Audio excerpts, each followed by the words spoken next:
Cool cats, cool dudes, and the watchful eye of Finger the Duck. How are you doing?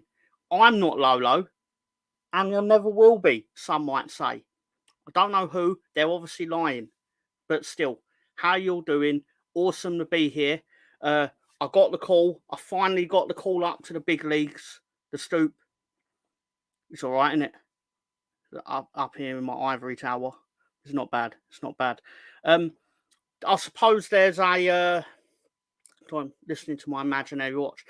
There's supposed to be a tradition here on the Stoop on Friday night, and for that you need the secret king of the Stoop. You need Director John. You got a beer? Yeah, we can call this a beer. Okay. Cheers. Back to my course. Cheers, buddy. You had a good week? Yeah. Like I told you earlier, I'm above ground, so it's a good week. There are worse ways to go in that situation. Exactly. All right, have a good show. Thank you very much, sir. Can't do this without Director John. I mean, literally, I can't do this without Director John because he had the code. But no, in all fairness, they're all rolling it, seemingly in support of someone. I don't know who that someone is. I think that man should get brought in so we can discuss other stuff. Oh, look who it is. Look who it is. It's the man that's bolder than I am. How you doing? It's Tony. It's Early Doors Football TV. I'm good, Mr Tom. How's yourself? I'm rather boisterous. No, I'm okay. I'm okay.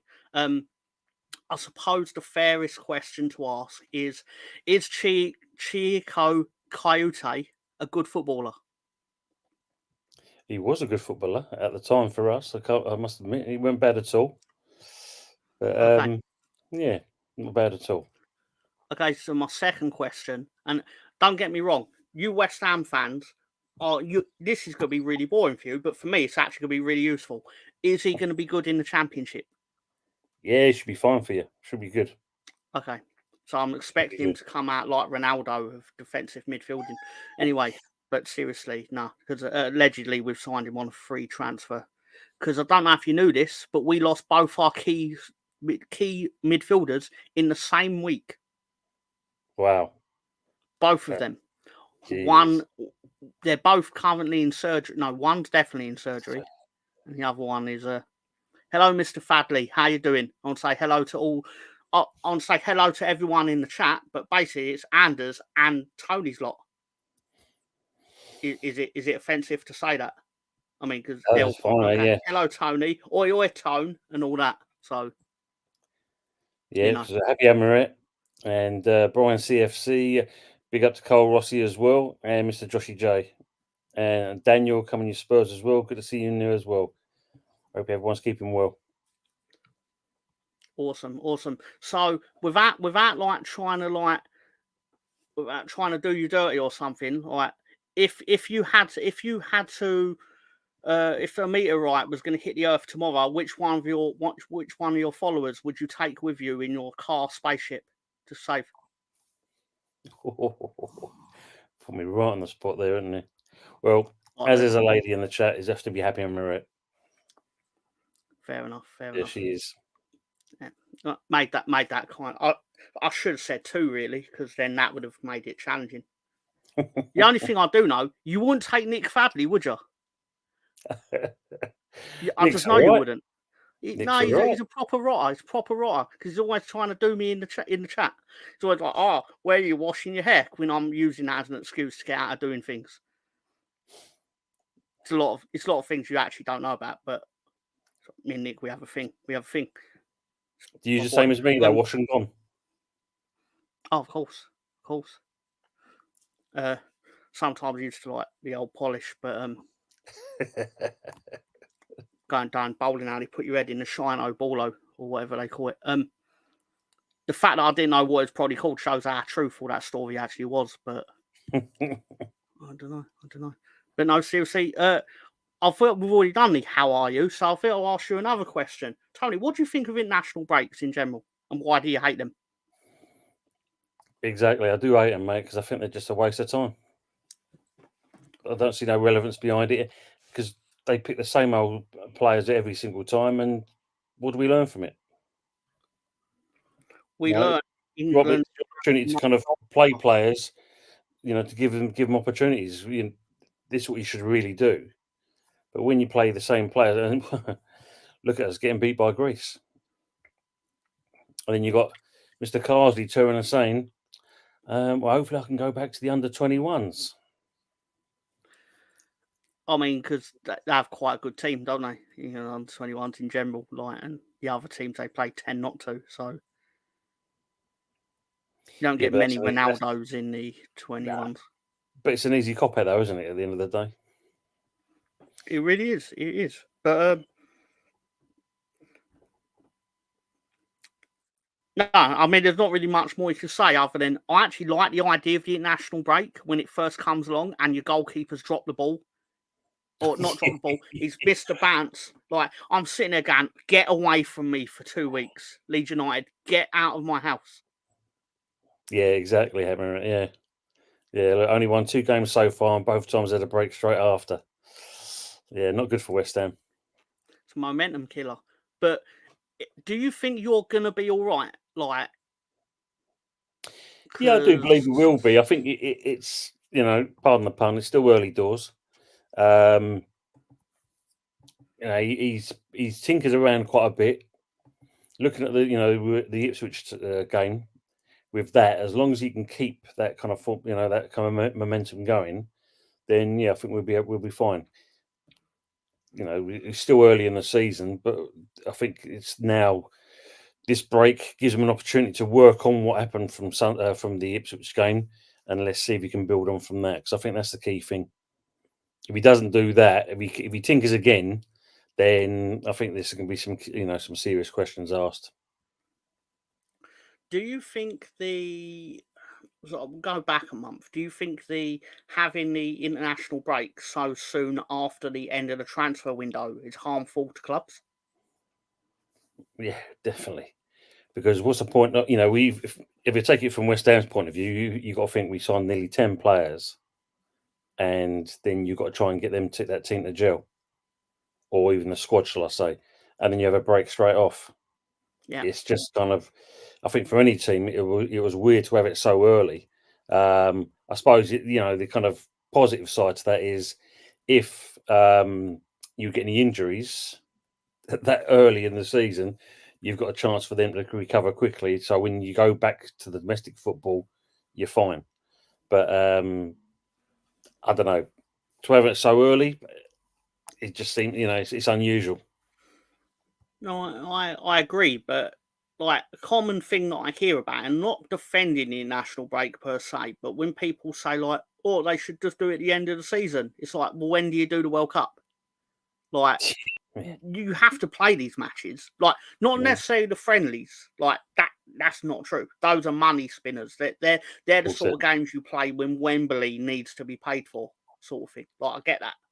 Yeah, but what are people suggesting that you play the World Cup qualifiers and then the World Cup the next summer kind of thing? It's it's unsustainable as well, because then when are your players actually going to get a break? They're not, are they? That's the key thing.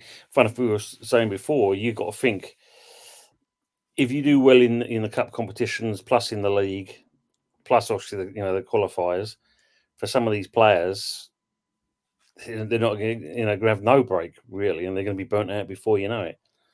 And where does it stop? Because you look at the Champions League format now, the amount of games you've got to play in that. That's such nonsense. That Champions League, it's like my favourite thing of it was the favourite meme I've seen of it is when they showed the table in full and then Spurs were still at the bottom because it's Spurs. I know you're there, Daniel. I know you're there. It's called bait, mate. Bait. Anyway, just reeling one in nice and early. How you doing, Dan? How you doing? Is it Dan or Daniel? I don't know. But still, he's an all right guy, probably. He is. Daniel's all right. Dan's all right. He's a good bloke. Yeah. And I see, obviously, as you say in there, the international break. Expect a reaction from West Ham. We should do. He said, look, you're not going to get a reaction from him. Plus, Well, what's that's right. Nick put there? West Ham facing Tottenham next. Your prediction? Ooh. Hang on, Well- sorry everyone. Sorry everyone. I'm Finger the Duck is having a word in my ear, and it's basically going. We've got someone else in the background. We've got someone in the background who's baying to come in, like he's salivating, like he's actually salivating to get in here and talk about. I'm not salivating. No, that's what people do to be in your presence, John. Oh, look who it is. Oh, Look at the hey. saliva coming out of his mouth. He's going, oh, I want to talk. I want to show everyone my Arsenal. I want to show everyone my Arsenal. Anyway, sorry. It's Marcelo Bielsa holding a grenade. That's, yeah, but we're not getting fancy over our shirts tonight. I'm just saying. Hey, Tom. Hey, Tony. How's it going, guys? All good. Yourself? Yeah, not too bad. Good to So, hear. Alonso, have you wrote your Christmas list, Santa yet? I had not, unfortunately. If you was to write a list, what would you ask Santa for right now? Realistically, Tom, a PlayStation 5. I wasn't expecting that. Sorry, I had.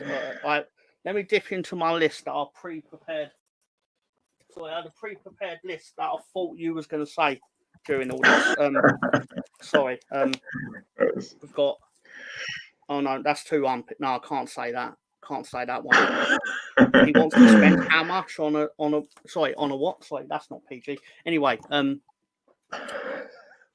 we got there? So your boy Saka is injured. Yeah, I saw that, and it was against Greece. And I didn't see the match. I was at work, but I think it kind of comes at an unfortunate time where he's been playing so well, being a playmaker that he's become.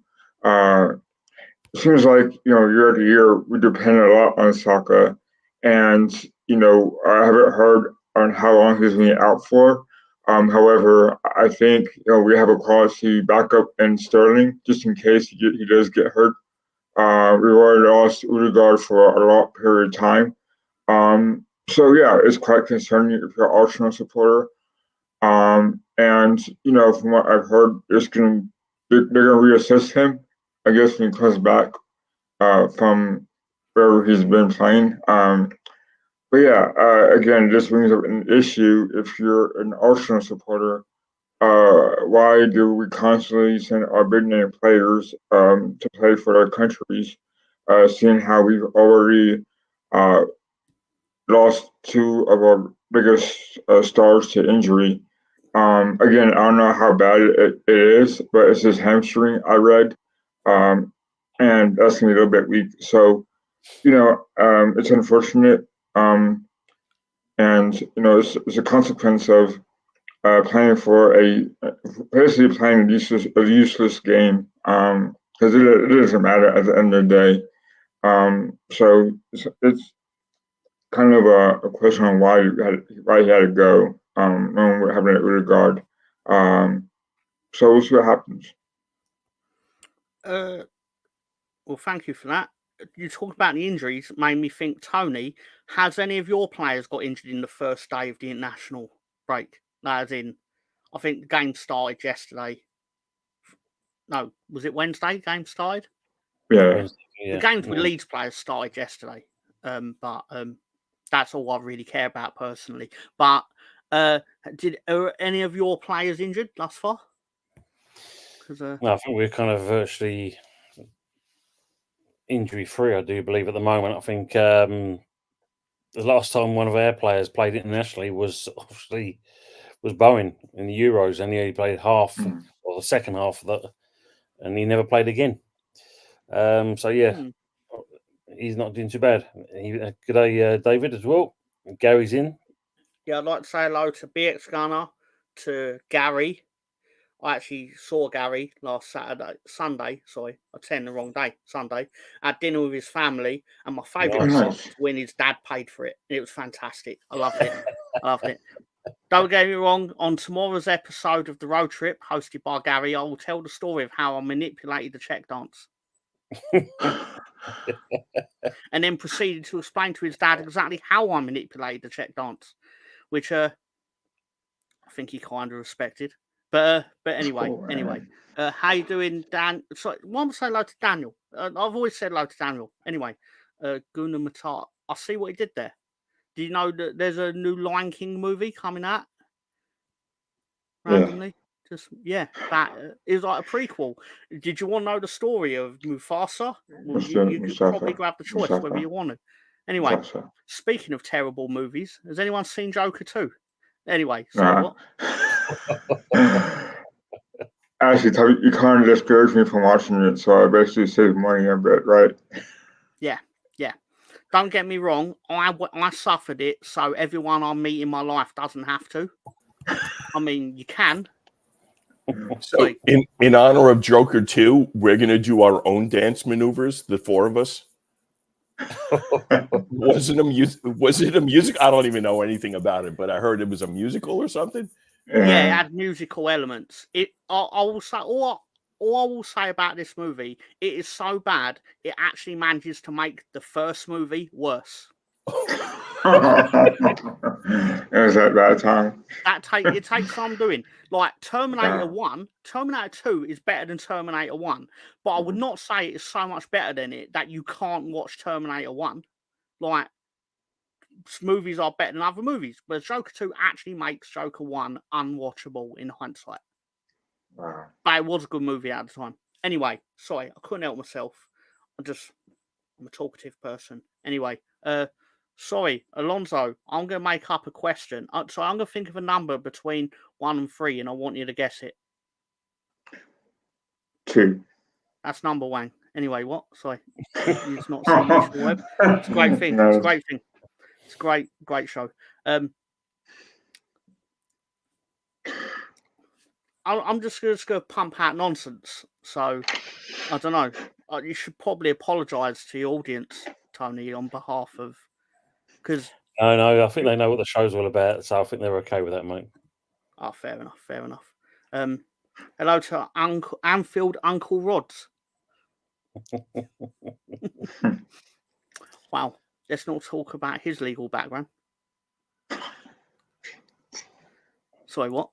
Sorry, I shouldn't have said that out loud, should I? He was very good in Hangover. His tiger was a great actor. Of course, he has a tiger. Anyway, I'm actually getting I'm getting fascinated by their conversation in the thing. Like, I want to know how Guna Matata's doing, and I'm invested in how good Nick Fadley's doing. Also, like, it's cool. Sorry, Daniel, come on your Spurs. How dare you? How do you think I don't pick crazy bets on a national break?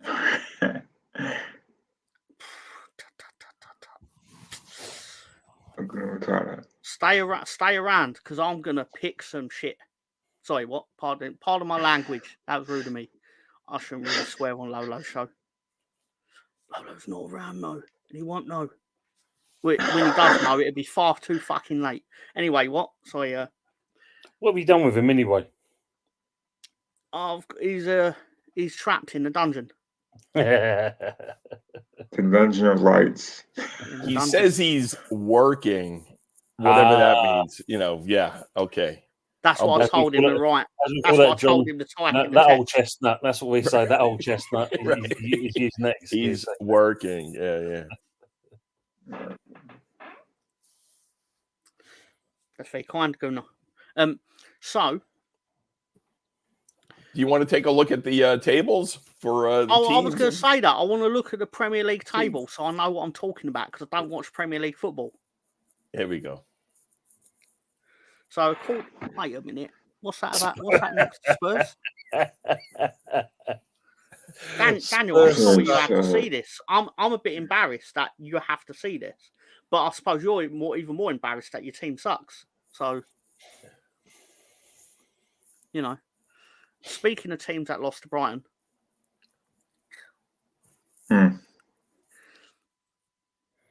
Mr. Josh J won't like seeing that one. Look, Man United 14th. I mean, there are worse things I've seen. I've got to be honest. I mean, there. The fact that Wolves are 20th is quite surprising. Why does that surprise you, Alonso? Well, given the fact they have injuries and all that, but it's just kind of different because, we're used to seeing Wolves being middle of the table to the lower towards the table, but not like this. Crystal Palace also is kind of, whenever you hit that, the club, right, hits that plateau of being mid-table, but then it slowly declines into, bottom of the league. And that's what I'm seeing right now out of Crystal Palace. Is like how many times have they survived and it's caught up to them? Granted they have injuries too, but it's just different, I guess, Tom, is what I'm trying to say. Because you would have assumed that it would have been Everton, maybe Leicester, maybe Bournemouth. But seeing Crystal Palace Wolves is kind of different, seeing how they've had a good run in the Premier League recently. What I wanna do is I wanna ask the people in the chat to put down, and I know it's too early, so I'm not gonna hold any of you to it because I'm probably not gonna remember. But of course, I'm not gonna remember come May. But right now, based on what you've seen, who are the bottom three going to be? And Tony, I'm gonna ask you that directly as well. Who do you see the bottom three being? And again, I'm not gonna hold you to it because I'll forget it by the end of the show anyway. So, Right, Tony, you go first. Southampton's definitely going to be going down, that's for sure. Wolves, I don't think, unless they can turn things around, because apparently they're already looking at who's the, I think it's a Scottish team manager, one of the Scottish teams. They're looking at a manager there that's apparently he's an up and coming one to probably replace Gary O'Neill. So if they don't turn it around, Wolves could be in there. And even at this stage now, I mean, Ipswich, I fancy them to stay up, but realistically, it could be them. I think Palace will get themselves out of it.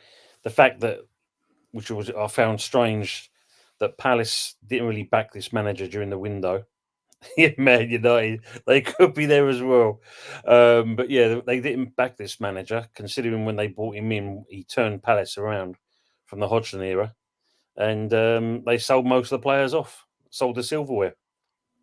So it'd be very interesting if Palace can get themselves out of it as well. well, what I would like to do before I go to Alonso's three teams, what I want to say is I want to say to Nick Fadley, I've done the maths. Ipswich can and will get 97 points. That is what is available to them. And that, in my opinion, that's enough to win the title if Man City decide they don't want to win the title and then get 98 points. So I'm telling you, it can happen. It can happen. It won't, but it can happen. Anyway, you don't want to be disrespectful. That's very kind of you, Mr. Fadley. It's very kind of you. I will let the Crystal Palace manager know you don't want to pick his team for relegation. I'm sure he'll love you for it. Alonso, go. Shoot. Your three teams. So, like Tony has said, I think Palace stay up because I think there's no talent there for them to do so.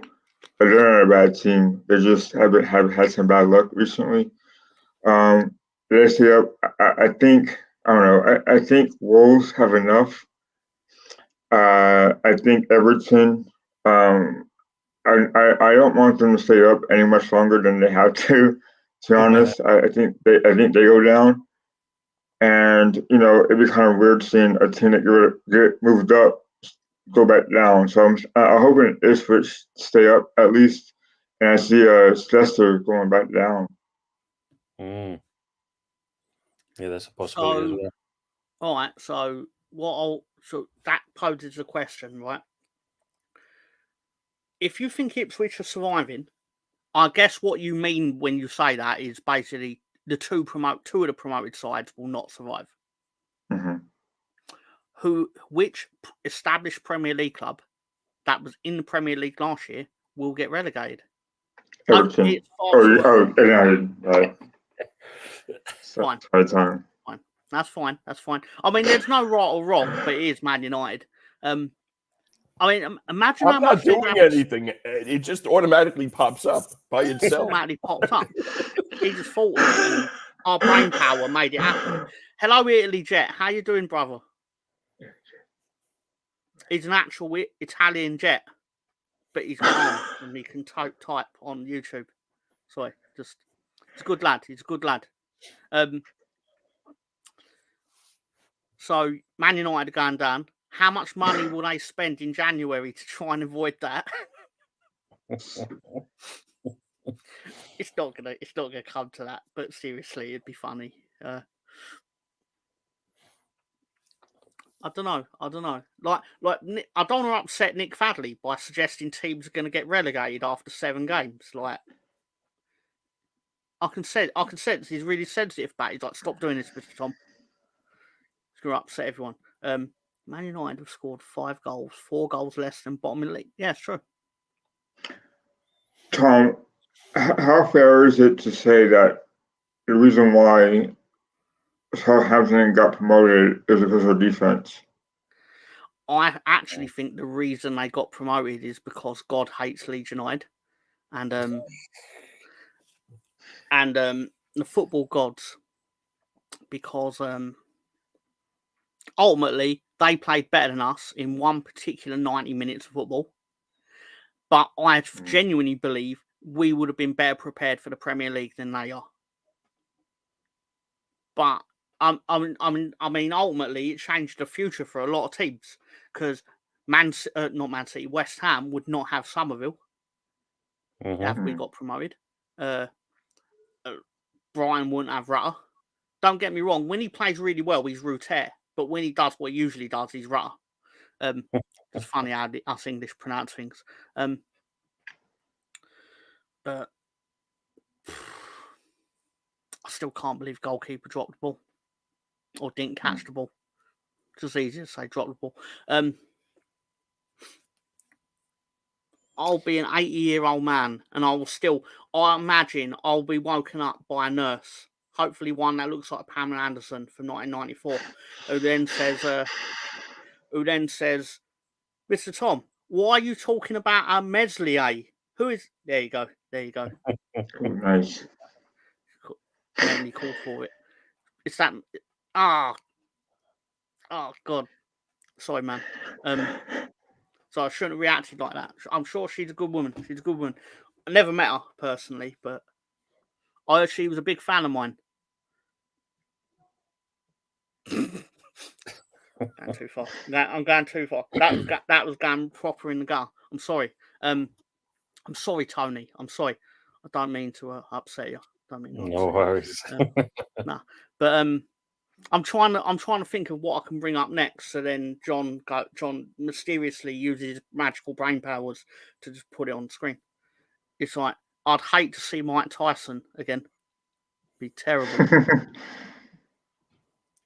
There you go. But I'm thinking of a carrot right now, and mysteriously Steven Seagal. I don't know why. Which obviously makes me think of Gary on a Friday night.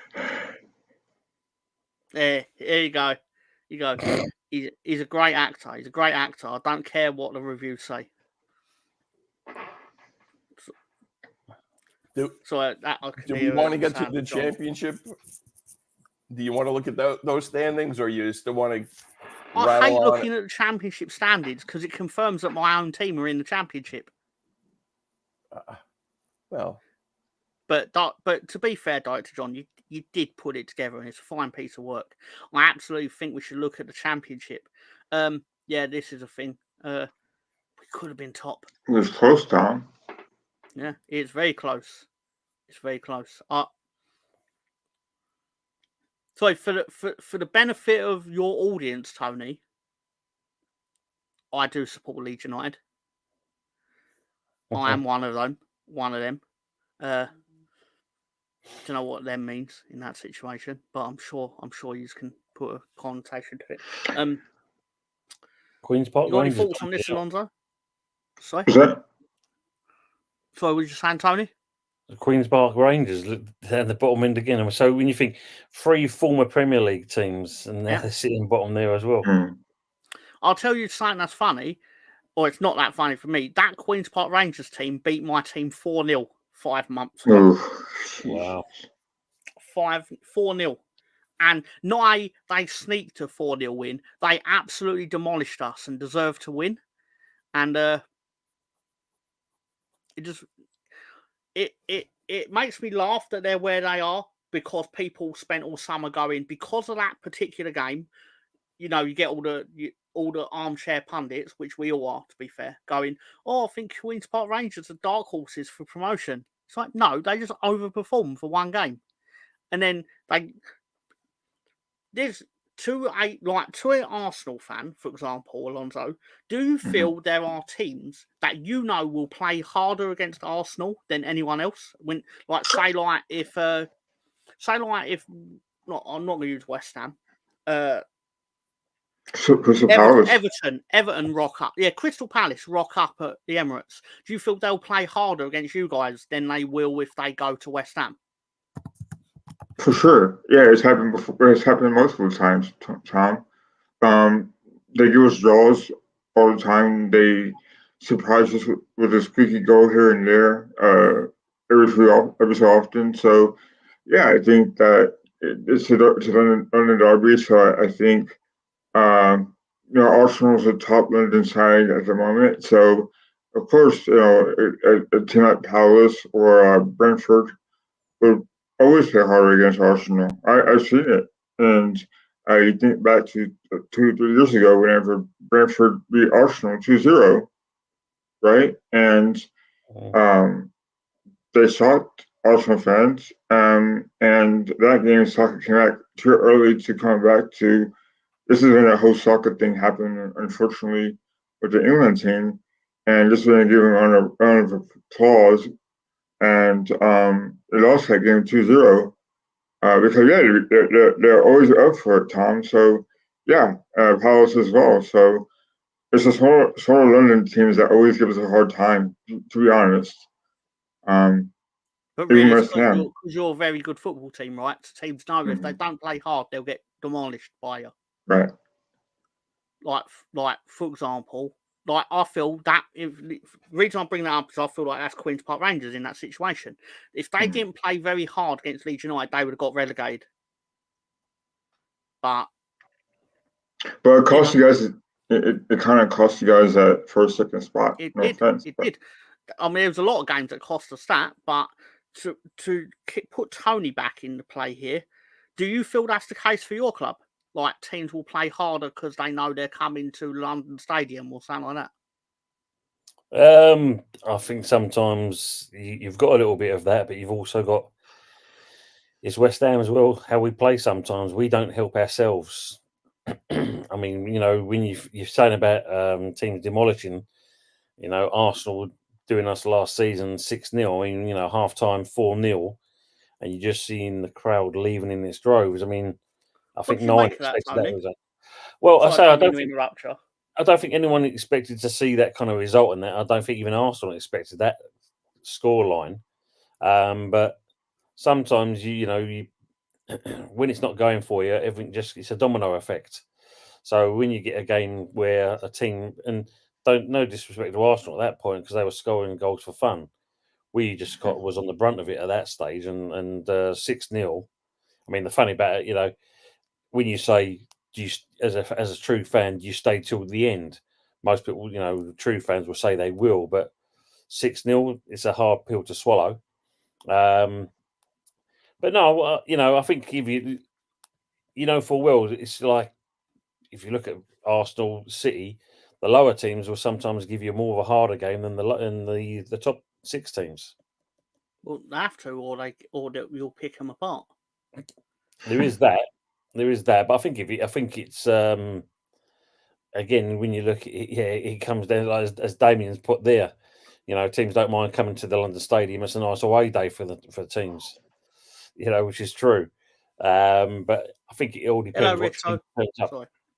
It depends what what West Ham team turns up sometimes. Fair enough. Yeah, I agree on that as well. I mean, my favourite visit to London Stadium was when we actually beat you, surprisingly. Yes, I remember that game. Yeah, shock horror. Oh, do you know what? My bollocks dropped that day when the ball crossed over and Bowen. If he'd done anything other than what he actually did, it's 3-3. Yeah. When he put the ball over the bar with the header. Yes. Yeah. I've never been so grateful for him to have an off day. What does that mean when your bollocks dropped over? Drop. Like, but it's biological, you see. Like no idea what you talk. Oh, okay. It's like when you're coming out of puberty, sir. It's when your voice stops going from a to a hello, mate. What are you doing? What are you doing? You go watch Leeds United. Oh, look at Lolo. He's in the chat. He's in the chat. So Tom, we went from Michael Jackson to Hulk Hogan? Yeah. Oh, let me tell you something, brother. Anyway, so I promise I won't do the Michael Jackson impression. I'm sorry. Mainly because it sounds more like Mr. Hanky the Christmas Pooh from South Park. Anyway, so seeing Damon's comment there when he said about the seating at the London Stadium brought it closer to the pitch. I mean, that was one of the big selling points from GSB. It'll be just like Upton Park. The seats will be right up against the pitch. No. And well, the funny part about the seating is there, but it's never been used. It's just sitting there collecting dust. And apparently, the firm that was supposed to install it went bust, and so all these seats are sitting there doing bugger all, basically. But yeah, I mean, that's one thing. I mean, they've brought the seats slightly closer the way they've redesigned the seating area down the bottom end, but it's nowhere near the same as what it should be. So yeah, we all got sold down the river on that one. Oh, look, hello to Michael Chelsea FC. Who do you support, Mike? I see Mr. Joshy one there. No, I wasn't at the game for that, Mr. Joshy J. I wasn't at the London Stadium for that game, but I get quite heavily reminded of that by Hot Fuzz. We're on our show. He definitely shows that picture quite often. Try Al Pacino next. Got a comment from Damien D'Amico. Wonder if he's Italian American. I bet he's been in good. I bet he's a real life good fella. Sorry, Damien. I'm really not meant to like at you live on the internet or anything. But I'm sure he's a good fella with no murders to his name. Anyway, sorry, what? Old Somerville ain't made the impacts expected. Be interested in Tom's opinion if that comes as a huge surprise. I'm becoming worried about the signing. Well, I get the impression you are not. It's a classic championship transfer where a player will obviously rather go and sit on the bench in the Premier League than actually play every week in the championship, because you get about 4 times the money for a start, and you ain't got to do as much running. I mean, eventually, yeah, you have to start doing something. Like you'd all go to a job that pays you 4 times what you're already earning. I mean, I predicted it. I knew he was a good fella. And he's definitely never murdered anyone. Definitely not. And he's not Italian American, Tom. Yeah, he's Italian East London. Yeah. Like, hey yo, meat. Anyway. Grade the Terrifier 3 out of 42. I'm never going to watch it. That's not true. I'm not going to watch it, mainly because I've not seen the Terrifier 1 or 2. So I'm not going to waste my time watching the 3rd installment or something. But I've heard it's rather grim. Anyway. Never heard of him. Not missing much. I can't really judge it because I've not watched it, but I've heard what it's like. It's like a serial killer called Art the Clown, which I actually thought was a nickname for Somerville when he started playing for West Ham. Anyway, what? Sorry. Anyway, sorry, he walks into that. I'm sorry, Christ said to you. I've really got nothing against him because he was a nice lad who basically convinced Willie Friednotto to stop being a bit of a prick. Successfully, but yeah, one big Somerville up till Spurs played them. It's a very Spursy thing. It's a very Spursy thing that could potentially happen because you know he's going to get his first goal against Spurs if the Spurs fans insult him. He ain't scored for you yet, has he? Could be wrong. Not yet. Ah. But then, it's given the opportunity to play, to do it first of all. He knows more about my players' living arrangements than I do. No, it's clear they were mates. It's clear they were mates. I mean, they should watch out for you because you know a bit too much about my players. Knows more than I do. In all seriousness, okay. What are you saying about the Italians? Since I'm Italian. Well, yeah, go ahead. Keep you going. are the person I'm most afraid of. That's why I live in England, is because I know you can get to me. And that's why I make sure I'm living in the dark, so you can't find me, even though you can easily find me. I know where you live. Yeah, he does. I've never told him my address, and I know he knows where I live. Anyway, he knows people down at the internet service provider company. Anyway. Yeah, David saying, tell him, John. I don't blame you. Everyone should encourage John to commit criminal acts against me. You should actually do that. Although I probably won't think that if he actually takes that advice. I'll probably be thinking, yeah, I should have said less shit about him on the internet. But anyway. I just seen the Championship, though, Mr Tom. I see old Luton has got no chance of coming straight back up. Seeing their position. Thankfully, because that means my team have got more chance of it. No, in all fairness to Luton, to give them credit, their kit is nice. And it's pretty cool that you play in the garden of someone's house. But yeah, anyway. Did you know they play in the garden of people? You have to go through people's gardens. The internet never talks about that about Luton. It's not the first thing anyone ever mentioned about. But no, you're right. They spent a lot of money in the Premier League, but they did take the money that they got for playing in the Premier League and put it in something useful, building a new stadium. Very admirable. Instead of we're going to try and get immediately bounce back up and then spend 200 million in the transfer window in the Championship, because if that failed, then you're fucked. Yeah, absolutely. Like we potentially will be if we don't go up. Don't get me wrong, financially we're fine. As in, like, I'm pretty sure Red Bull and the NFL San Francisco 49ers are not in danger of like not being able to afford the light bill. But it is an issue with the new football rules that you can't spend money that you haven't recouped.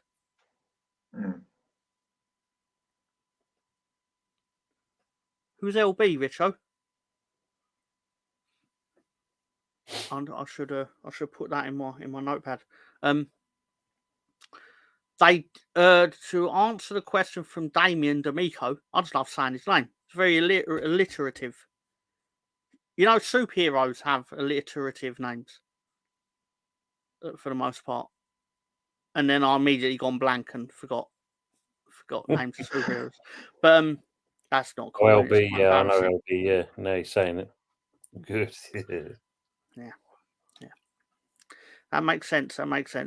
He was quite good in that film, I heard. Brando. He's considered a good actor. He wouldn't take my phone calls, though. Alonso, tell me something about any football team that you think of that are not Arsenal.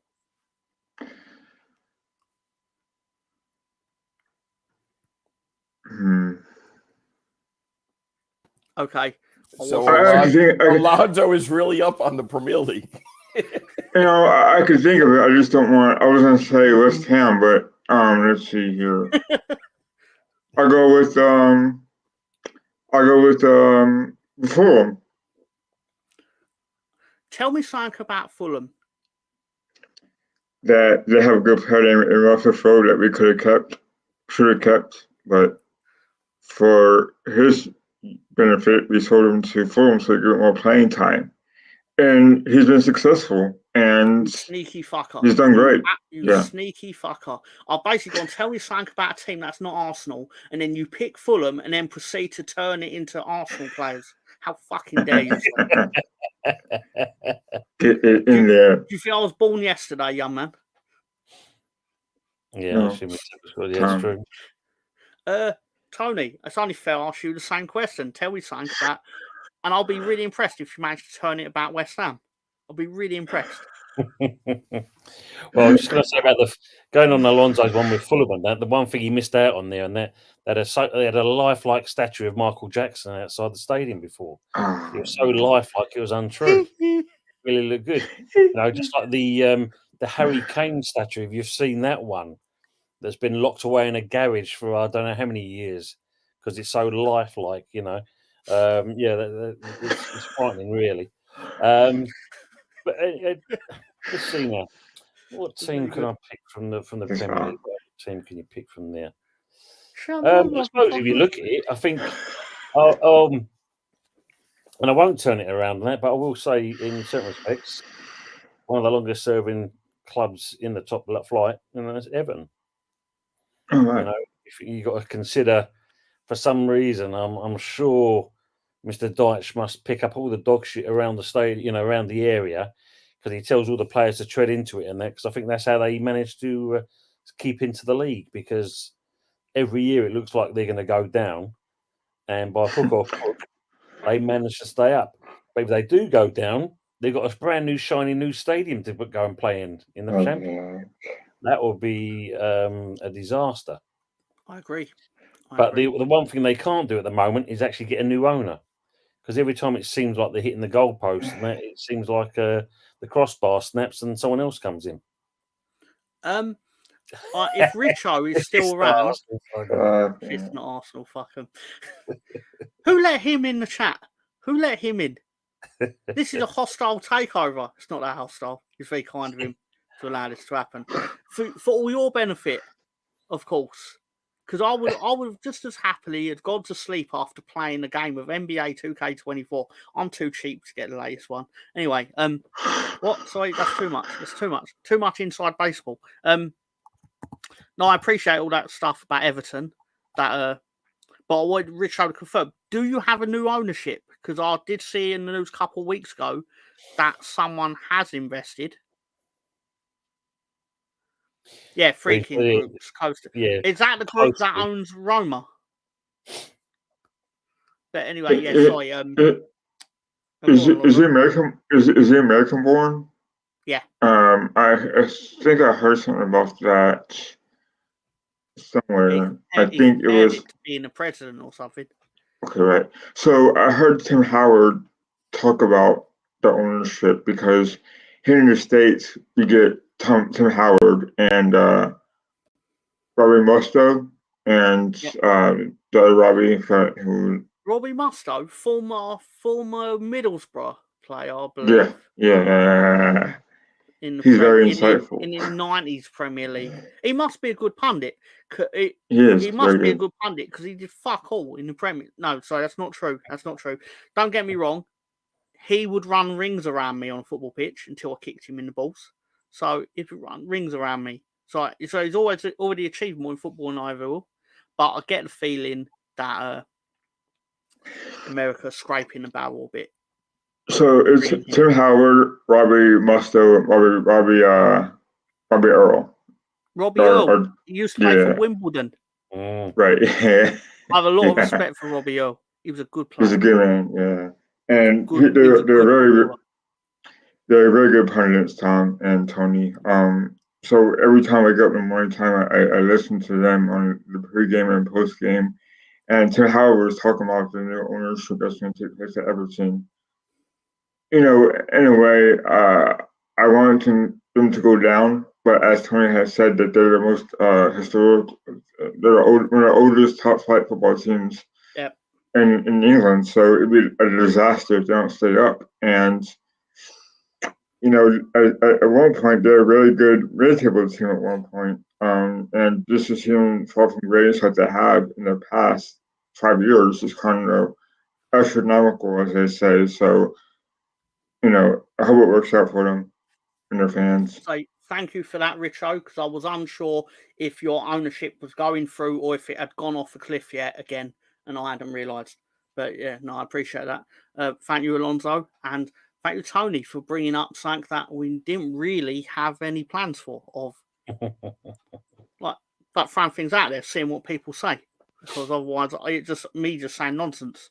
But what's that?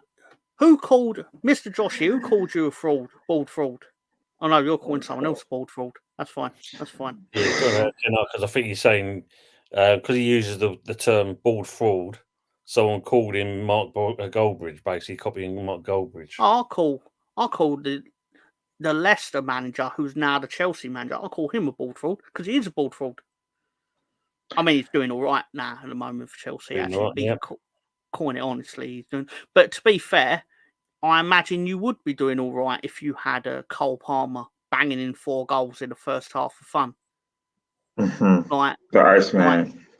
it's an awful thing to have in your squad to be able to turn to, go to everyone. It's all right. Cole's got it in the first half. Look what the cat dragged in. It's Lawrence How we doing, Larry? Watkins from Lexington, Kentucky. My favourite place is Kentucky because of their fried chicken. It's glorious. It's He was actually doing some fairly pork steaks the other day. He was cooking some pork steaks on the barbie the other day. Very I jealous. approve of pork. If I had my way, this would actually become a food channel, and where I just sit and eat food, and I don't care whether anyone watches it or not. And I would absolutely eat that hot and spicy Wolver Spamton.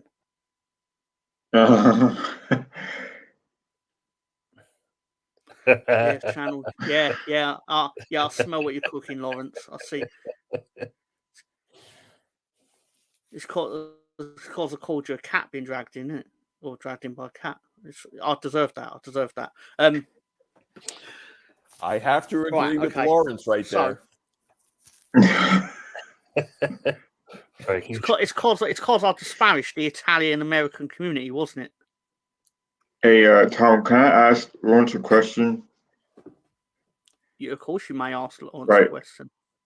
Lawrence, being from Kentucky, do you watch NASCAR? How to do it, Tom?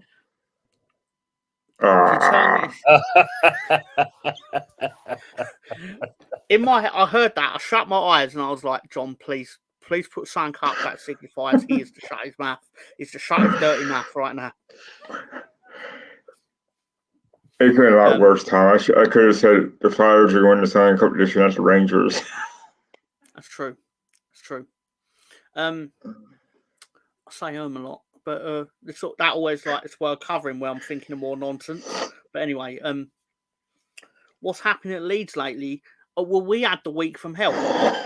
To put it another way, it started off all right with a 3-0 win against Coventry. That was okay because it suited me and it went my way. And then we drew 1-1 at Norwich. It's a good result, to be fair. Very good result in hindsight. Ethan Ampadu got injured in that and he's out for a few months. Then in the next game, which was the Friday night at Sunderland, well, you all know what happened at Sunderland. My nan's been dead since 2001, and she knows that Melier didn't catch the ball in the 97th minute. Yeah, he had a bit of a stinker, didn't he, really?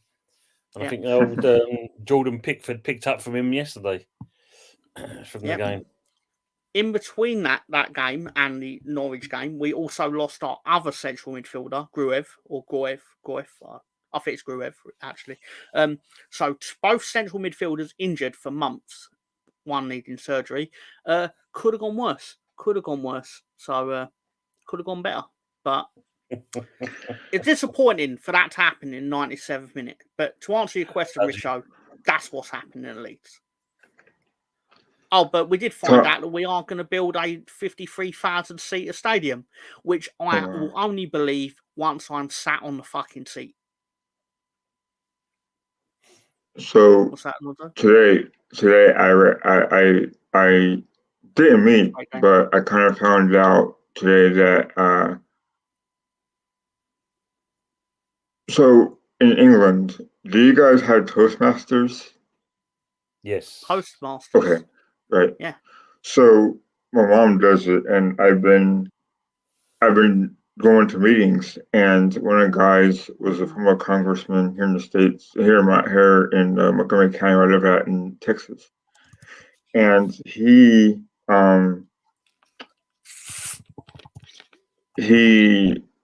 supports Blackburn Rovers.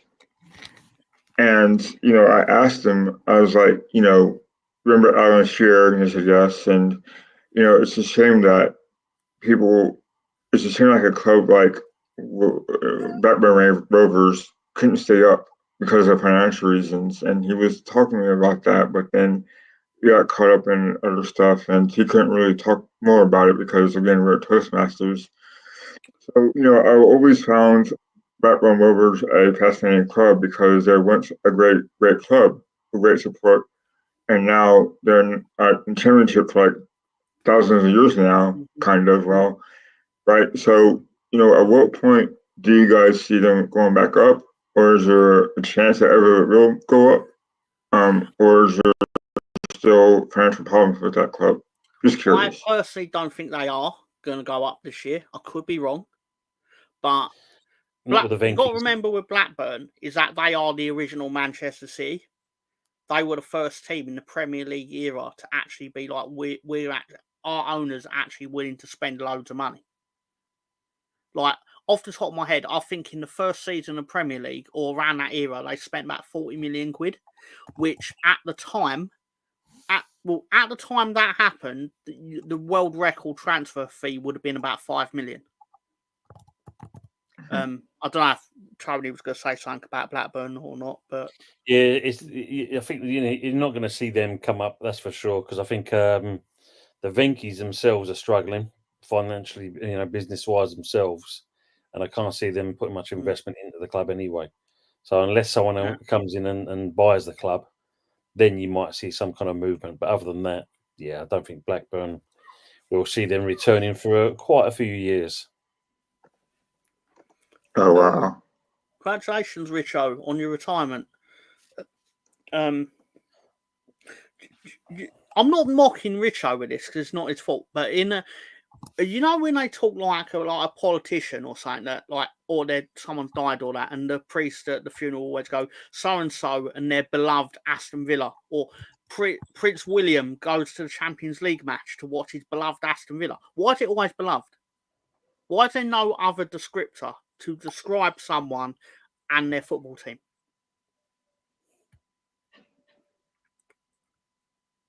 And so it should be like Tom and his very frustrating Leeds United. Yes. Is that what you're saying? That would actually be the accurate description. Because you have moments where you're like, Dad, why did you support Leeds United? For me to follow suit. Because it's never my fault. It's always someone else's fault. But anyway, I think, Mr. Tom, I think Lawrence asked you a question as well, I think. I'll go through it. When he said he moved to Kentucky 2 years ago. Oh, no, that's not. That's for Mr. Alonso. Oh, okay. So my sister used to live in Maryland in a town called California by Lexington Park. So I would fly into Baltimore all the time to visit my sister. So she got married in Towson, Maryland, which is kind of like a miniature New York, kind of. Kentucky, I've only, I think, driven through it before, but Kentucky is a nice state, and they have a NASCAR track there in Kentucky. So Martin Truex, however, has not won. I think he's won there once, I think. But okay. Yeah. Well, on that note, I think it should be an idea for us to take a quick break. I believe if Doctor Director John has a. I didn't finish medical school. Yeah, you finished this medical school. Blood freaks me out. John, blood freaks me out, especially me. Because it's the international break, and we all hate that. I think the only way to truly honour that is to break with internationals. It's to play our video of Lolo's wife in Brazil, I believe, with the Brazilian football team. Former Brazilian football team, but back bad to troll it.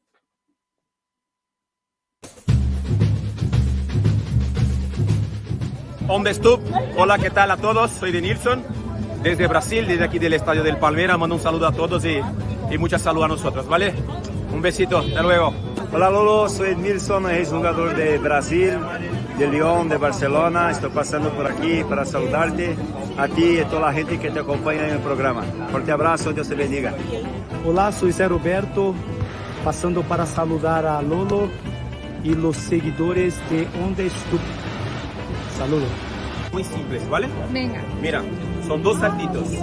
Dos saltitos aquí, dos saltitos aquí, dos saltitos aquí, dos saltitos aquí. Y ahí empieza la cintura, ¿vale? Las manos, los brazos. Es simple. Es súper fácil. Así, ¿o no? Ahora más rápido, ahora más rápido. Oh. Es simple. Venga, Zé. Venga, Zé, ven. Ven ahora tú. ¿Quieres que le enseñe la samba? Lo estoy diciendo que es muy fácil. Venga, chicos. Muy fácil. ¿Qué? ¿Dos? No, Zé no sabe. Sí que saben, que es muy fácil. Dos. Ahí va. ¿Alguien más se anima? ¿Quién se anima? Tú, ven. Venga, chicos. Pero no aprendí nada. Ven, dale.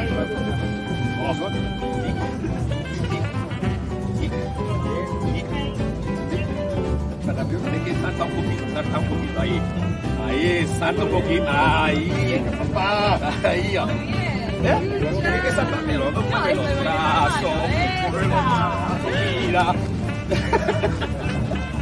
Muy bien. Bien, viva Brasil,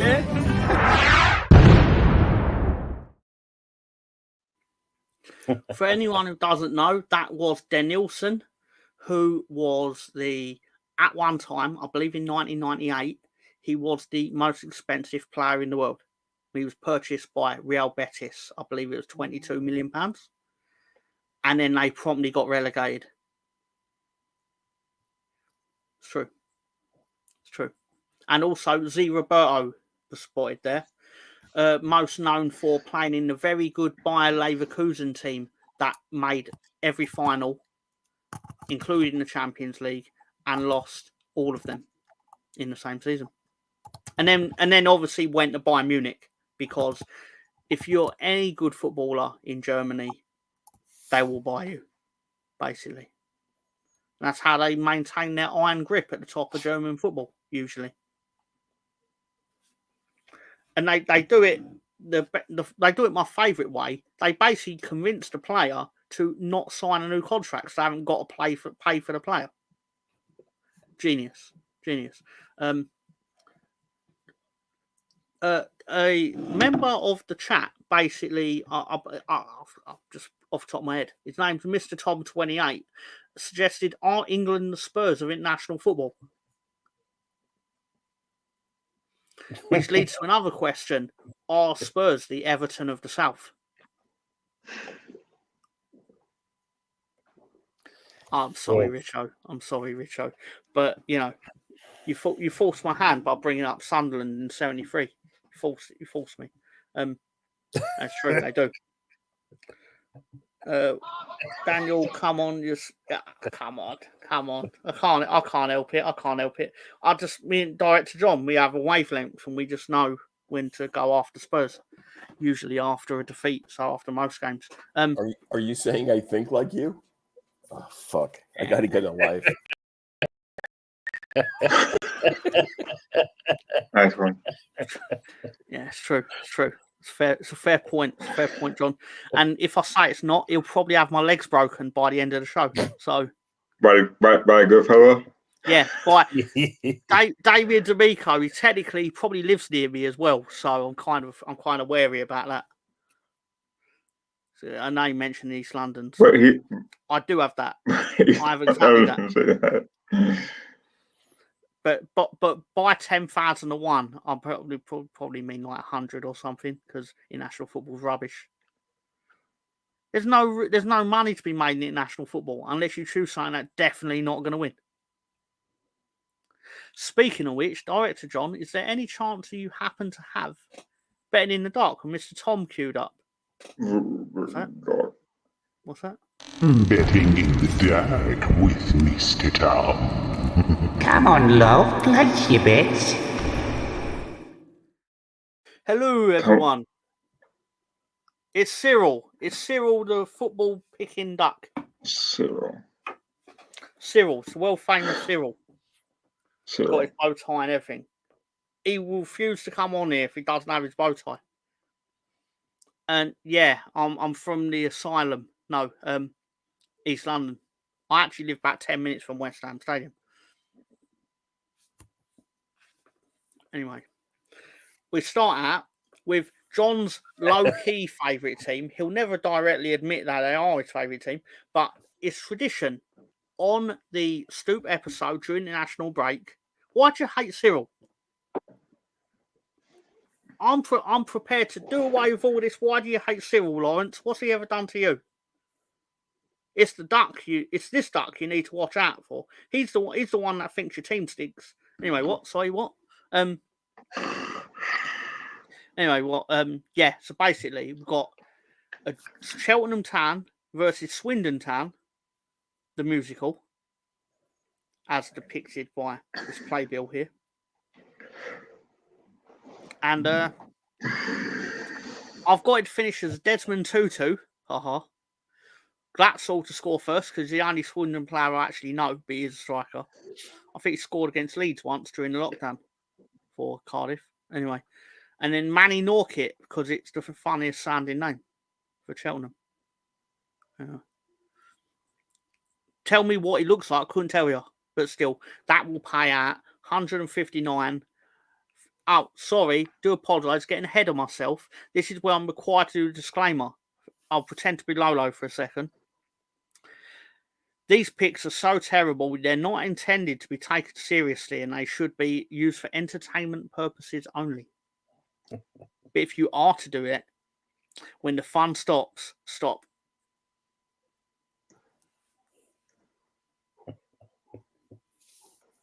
Was that enough, Lolo? That legally. But think of all the money. Anyway, no. But yeah, seriously.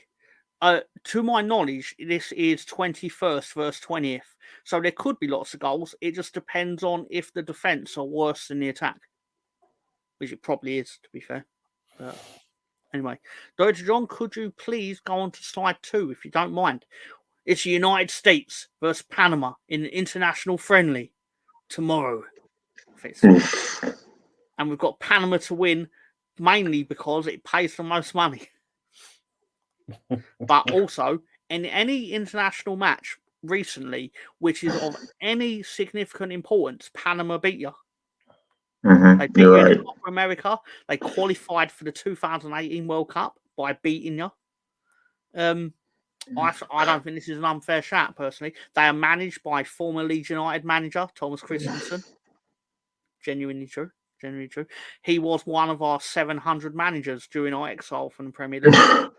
I believe he lasted about 4 months. Sorry, what's that? Tom, I have a question. Yes, sir. Did BX talk you to picking it Haji Wright to score? It's interesting. Have a good night, Richo. He did play some part in it, to be fair to him, because he always goes on about Haji Wright. And I'm like, there must be something to that. Don't get me wrong. When he came to Ellen Road 2 weeks ago, he was not good. He was not good. He did not do well. But I don't know why BX favors him. He wants him at Arsenal.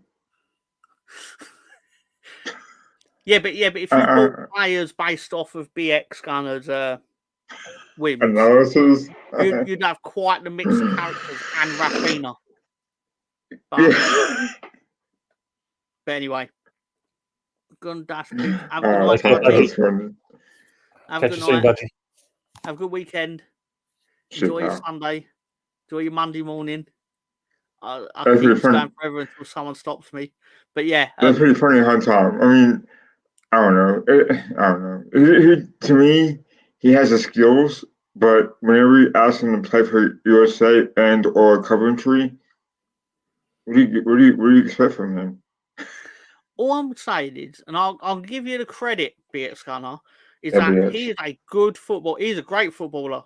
Absolutely great footballer. And I understand that any time his name even comes up as he might be willing to leave Barcelona, like, I understand it will give you an emotional erection. I totally understand that. You'll be like the equivalent of, oh my God, we need to buy Rafinha. Like, I totally get it. Totally get it. But Hadi Wright is one where I'm like, is it just because he was born on a certain plot of land? Anyway, Deborah the Zebra, USA 4-0. 4-0, wow. Have you been playing well enough to actually stipulate that you could win this 4-0? Me? Well, I presume you've seen more of the United States men's national team than me and Tony have. I've seen more of England, to be honest, Tom. But I do watch USA, and it seems like USA to me depend too much on Christian Pulisic. You can make the argument that had Raya not gotten stupid and punched the player, we probably would have gotten through to the next round of the Copa America, aka Copa Cabana. But at the same time, you have to have your temperament on a straight edge if you're going to play for USA. And President Chino, I want to be optimistic here. It's going to take a long time before he gets it right with USA Soccer, and it's not right now. I don't see it happening, unfortunately. It's going to be it's going to take time, and some of these USA fans don't want to accept that need time to build on. And like I said before, Pulisic is by far our best player. I think Robinson is not that far away, but still, you're dependent too much on Christian Pulisic to make things work.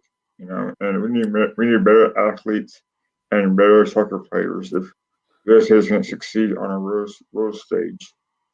What I will say, and now I'll move on, unless Tony wants to add anything to this. I actually feel the real deciding factor in why I've selected Panama to win this international friendly is because I believe it is Pochettino's first game in charge of the United States men's national team, which basically means that it has the potential to be really Spursy. Well played, Tom. All I will say is this Deborah Zebra, never seen her before, but she's obviously an individual of superior intellect and obviously knows her stuff about football. I don't even need to see any other opinion, but that's one that's obviously probably going to be correct, I hope. I really mean. Yeah, of course.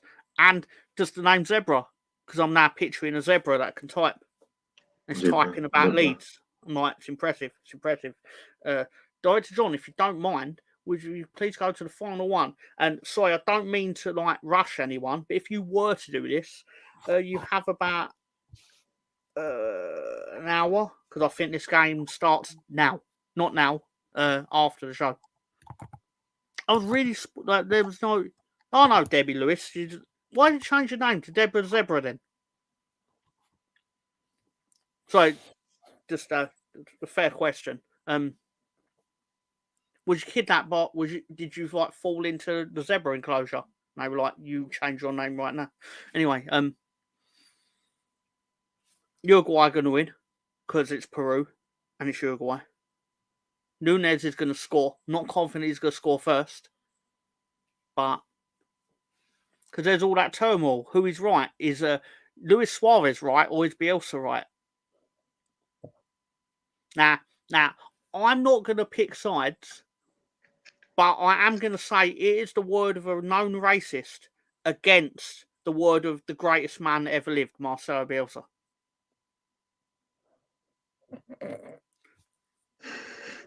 Hey, I don't know what to tell you. I mean, I imagine Luis Suarez is right, but ultimately, you probably should have thought of that before you started being a racist fucker. If you want people to support you yeah, it's fair enough, Deborah.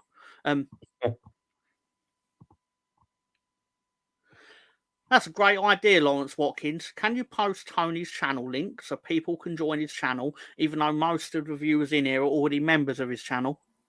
I wish I had it. If Tony could do us a solid and put it in the private chat, then we can convert it over. Exactly. Technology, that's how it works. Can you also do the same thing, Alonso? You Yeah. can. I mean, it'll give you something to do while spouting nonsense about all these bets. Like, I'll try and keep your hands full. Sorry, that sounded less PG than I meant it. But yeah, no, seriously, this genuinely, despite what people think of my betting picks, this could actually win. I don't know if it will. It probably won't because, you know. Hey, Tom, I have a question. Maybe it suits my argument against him against Bielsa. Anyway, what's that, Alonso? What is your question? There's an unracist name rhyme with Morris. It might do. You know what? I wouldn't even. I mean, I've already just said it's Luis Suarez, right? Because to be fair, because you are not a mod on the thing, Alonso, your link doesn't show up, as I suspected, to the audience. So if you could also just put it in the private chat and then Director John could convert it over to the thing, and because he has moderation rights, I believe, it might actually show up to the fine audience of people.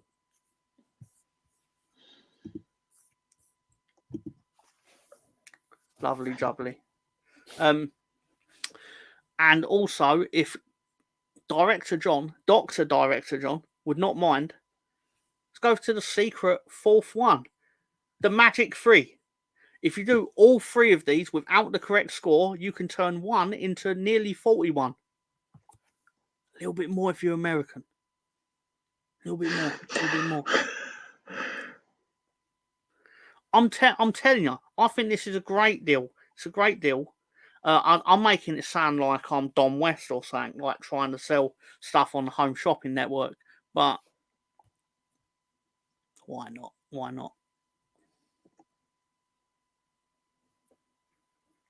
Anyhow, okay. So that's it for our betting segment this week. Let's get back on with some strange football.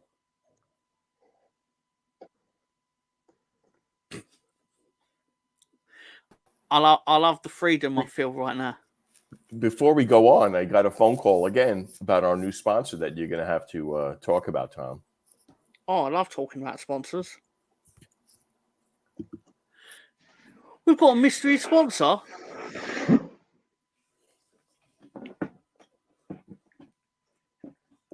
Who's Lolo?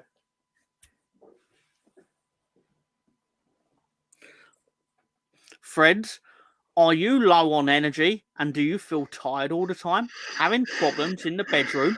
Try our new Lolo tested and approved Steam Fresh Sweet Viagra Peas.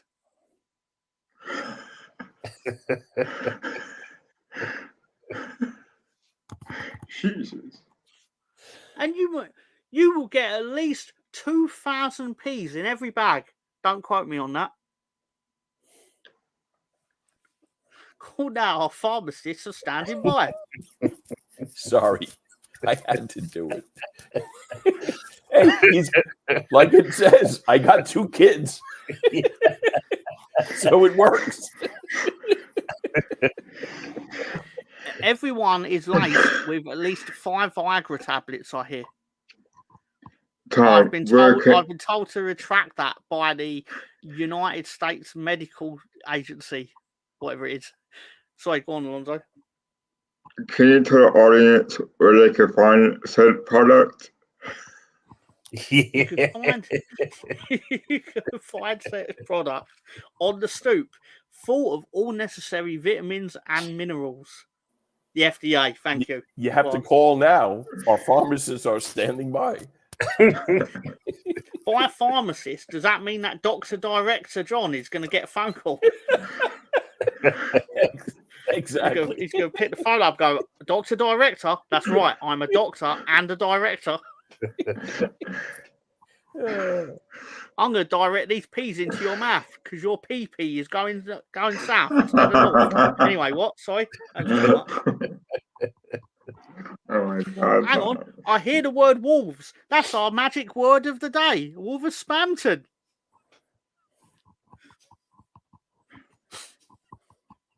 Pee-wee's big adventure, isn't it? Yeah. Oh my God, dude.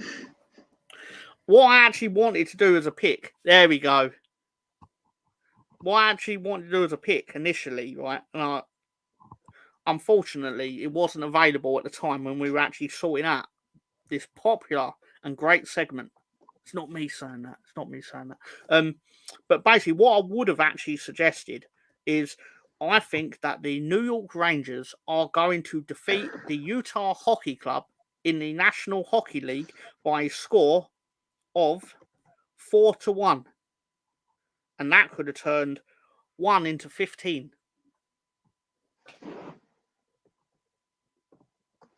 One into 15. John, how do you think the New York Rangers have started in National Hockey League? I believe you won 6-0 last night.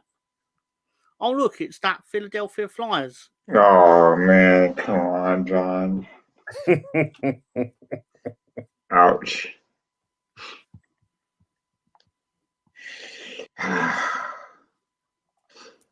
Let's all give some cash. We'll see. We'll see. We'll see. It's very early. I mean, 6-0 is a pretty strong start for the season, right? Against the Penguins. Good one, John. Good one, John. My father played tonight in Vancouver, so we'll see how that goes. That's the state of football today. Yeah, but, you know, we do a mix of things here on Stoop. Well, we do when Lolo's back is turned. Turn dark into light. It sounds like I've gone to church, but still. So, is there anything you guys want to talk about or bring to the table or the table of conversation? I sound like David Brent here. Anyway, what? Yeah, Tom, I have a question for you, Tom. Sorry, Tony. That's fantastic. Who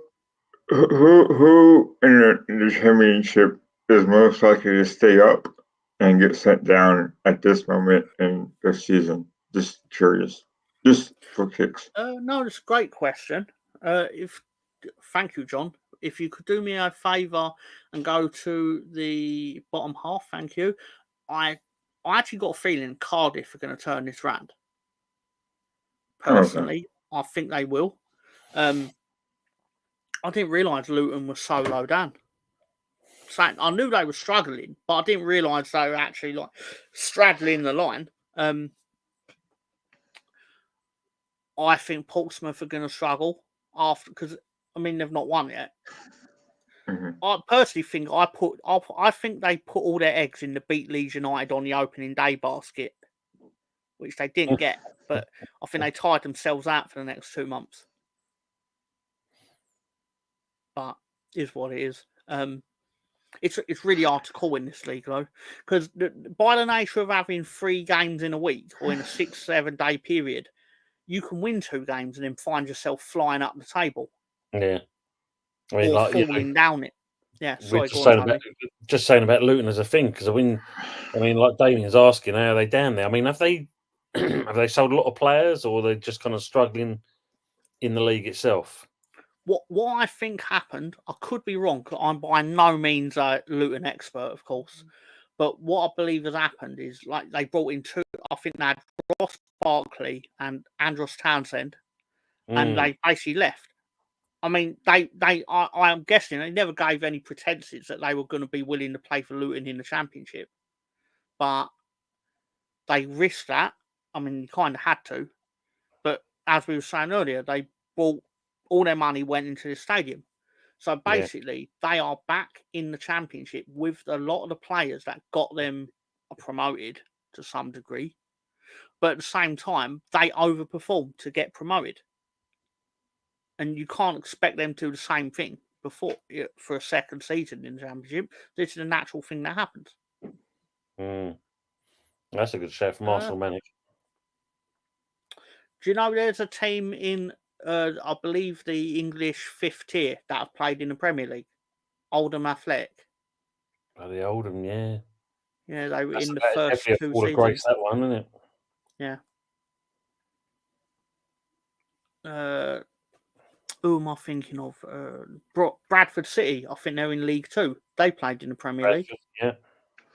One of my good friends actually supports Brentford, and I don't know if you guys remember, but they actually beat Arsenal in the League Cup.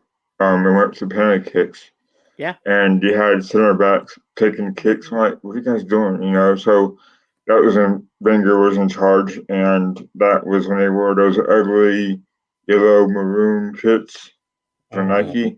And I was like, man, and we lost, deserving so, but we lost on shootout kicks, and we had a proper team play that game as well. So it was just whatever. But I think Bradford, pardon me.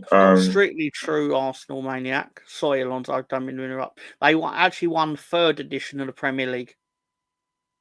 Man United won the 96. first 2, and then Blackburn won the 3rd one. 94, 95, you're thinking, sir. Sorry, Alonso. Right. So, I think they've been poorly ran.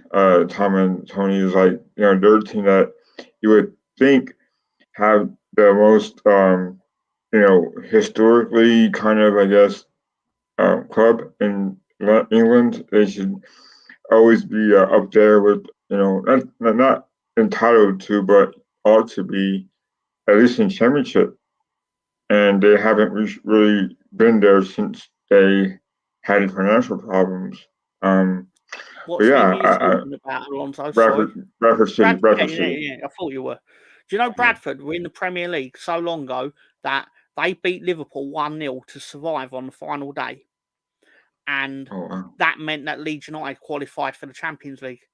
That's how long ago these events happened. How long has it been? How long has it been since Bradford were in the Premier League? They got promoted in 1999, and they spent 2 years in Premier League. They survived by 1 place on the final day, and then I'm sure they finished bottom, but I could be wrong. Were they in a conference at one point? Bradford. Yeah. Not any time recently. I think the lowest they've gone down to is like League 2. I could be wrong. But Okay. I think that's where they are now. But yeah, like Swindon Town, the musical, have played 1 season in the Premier League. Yep. And they finished bottom. I believe they conceded 100 goals. If I remember rightly, that was the worst ever performance in the Premier League defensively until Sheffield United from last season stepped into the arena and in less games conceded more goals. Look at that. 19 out of 24 been in the Premier League. Yeah. Yeah. That sounds right. And he wrote it on the internet, so it has to be true, right? These are, yeah. These are. I mean, Tom does Leeds have a team to move up? Expand on this, please, sir, because I don't quite get the joke. But I know there is one because it's Lawrence. Leyton Orient in the Prem. Wow. Like the furthest Leyton Orient have got to it, and I know they've been in the top division, but it'd been like in 1970 or something, 1948 or something, whatever it is. But I know they played in the Championship in like 2006. Obviously got relegated, but is what it is. But football's fascinating that way. So is it a reach they could see Blackburn Rovers be back in Premier League next season? We did win the last ever First Division. So what's that, Alonso? Is there a good chance that Blackburn Rovers can be back in Premier League next year? There's a chance because you can finish 6th and get promoted. But I don't think they will because, as Tony so expertly said earlier, they don't have the financial clout to actually buy the players that it tends to require, because okay. it's more the case of they could, but they're not willing to. Yeah, the owners of Enkies are struggling. Yeah. Which team that was in the Premier League is in the lowest division possible right now? Oldham Athletic are in the 5th tier. Mm. Tier 5. I think it's the Vanarama National League. I don't know if it's got a new sponsorship. No, still in Vanarama, I do believe. Fair enough. One more thing. How many years did it take? Oh, how many years from there to where they are now? They were relegated in 1994. So it's basically 30. I mean, got relegated into that league about 2 years ago, I think. So it took about 28 years. Oh. But I think the key thing of that is they never had like when you get relegated to League One and then you go back to the Championship and then you go back, like basically they dropped, did nothing for a couple of years, then dropped to League One, did nothing for about 10 years, and then dropped to League Two, did nothing for about 10 years, and then basically their fans must be fucking miserable. Worse than you? Oh, fuck. They'd think I was on cocaine or something, like, compared to them. Sorry, probably shouldn't mention my fictional drug habit, but anyway. Yeah, I remember this. I bet Leyton Orient were thrilled with that, playing in a 60,000 seater stadium to about 2,000 people. It was Barry Hearn, wasn't it? It was Barry Hearn. Yeah. It was him that kicked off because he was saying that he was closest to the London Stadium that West Ham were. And of course, you had Levy with Spurs. And in certain respects, we've got to thank them too, because obviously at one point we bought the stadium with Newham Council. And then before you know it, we can't buy the ground anymore. We now have to rent it. So thanks to Levy and Barry Hearn. Quid's in. Thank you very much. But other than that, yeah. But yeah, Karen Brady weren't having it. Yeah, but aren't you renting it for like next to nothing comparatively? Well, we actually increased the money for the rent because we was actually paying less than what we pay now. We actually increased the money. I think that was more because I went to court and basically like, I'm not fucking paying for this stadium for you fuckers to play in it with my tax money. Anyway, the 5 teams that haven't been in the Premier League: Plymouth, Millwall, Bristol City, Oxford, Preston North End. How many of them have played in a playoff final, though? Wasn't Preston in the playoff not that long ago, Tom? I think less Preston have been in the playoff final. Recently, right? I thought recently. They had a spell where they were in the playoffs a lot, but never won them. I also remember Bristol City made the playoff final, but lost to Hull in 2007, I think, or 2008, one or two. We are the most successful out of those sides because we've actually won things. I'm not saying that to be arrogant. I mean, it's just factually true. Like, we lifted... In 2020, when we won the championship, we actually lifted the trophy that we won in 1992, which happened to be before the Premier League. So, they're great times. I never lived because I didn't like football when I was like 5 years old. But still, I was too busy into Transformers and Thundercats or whatever. Which one? Thundercats on the go. Didn't Wayne Rooney, didn't he manage Derby County? Yeah. Done okay with them, to be fair. They had no money. Yeah. I think he got fired. Okay. I'm sure he left. He wanted to go to DC United, if I remember. Wanted to take his wife to America. Yeah. Wanted to keep his wife away from... I mean, you can move. That's very kind of you. It's very kind of you to say, look, like Panthro from Thundercats.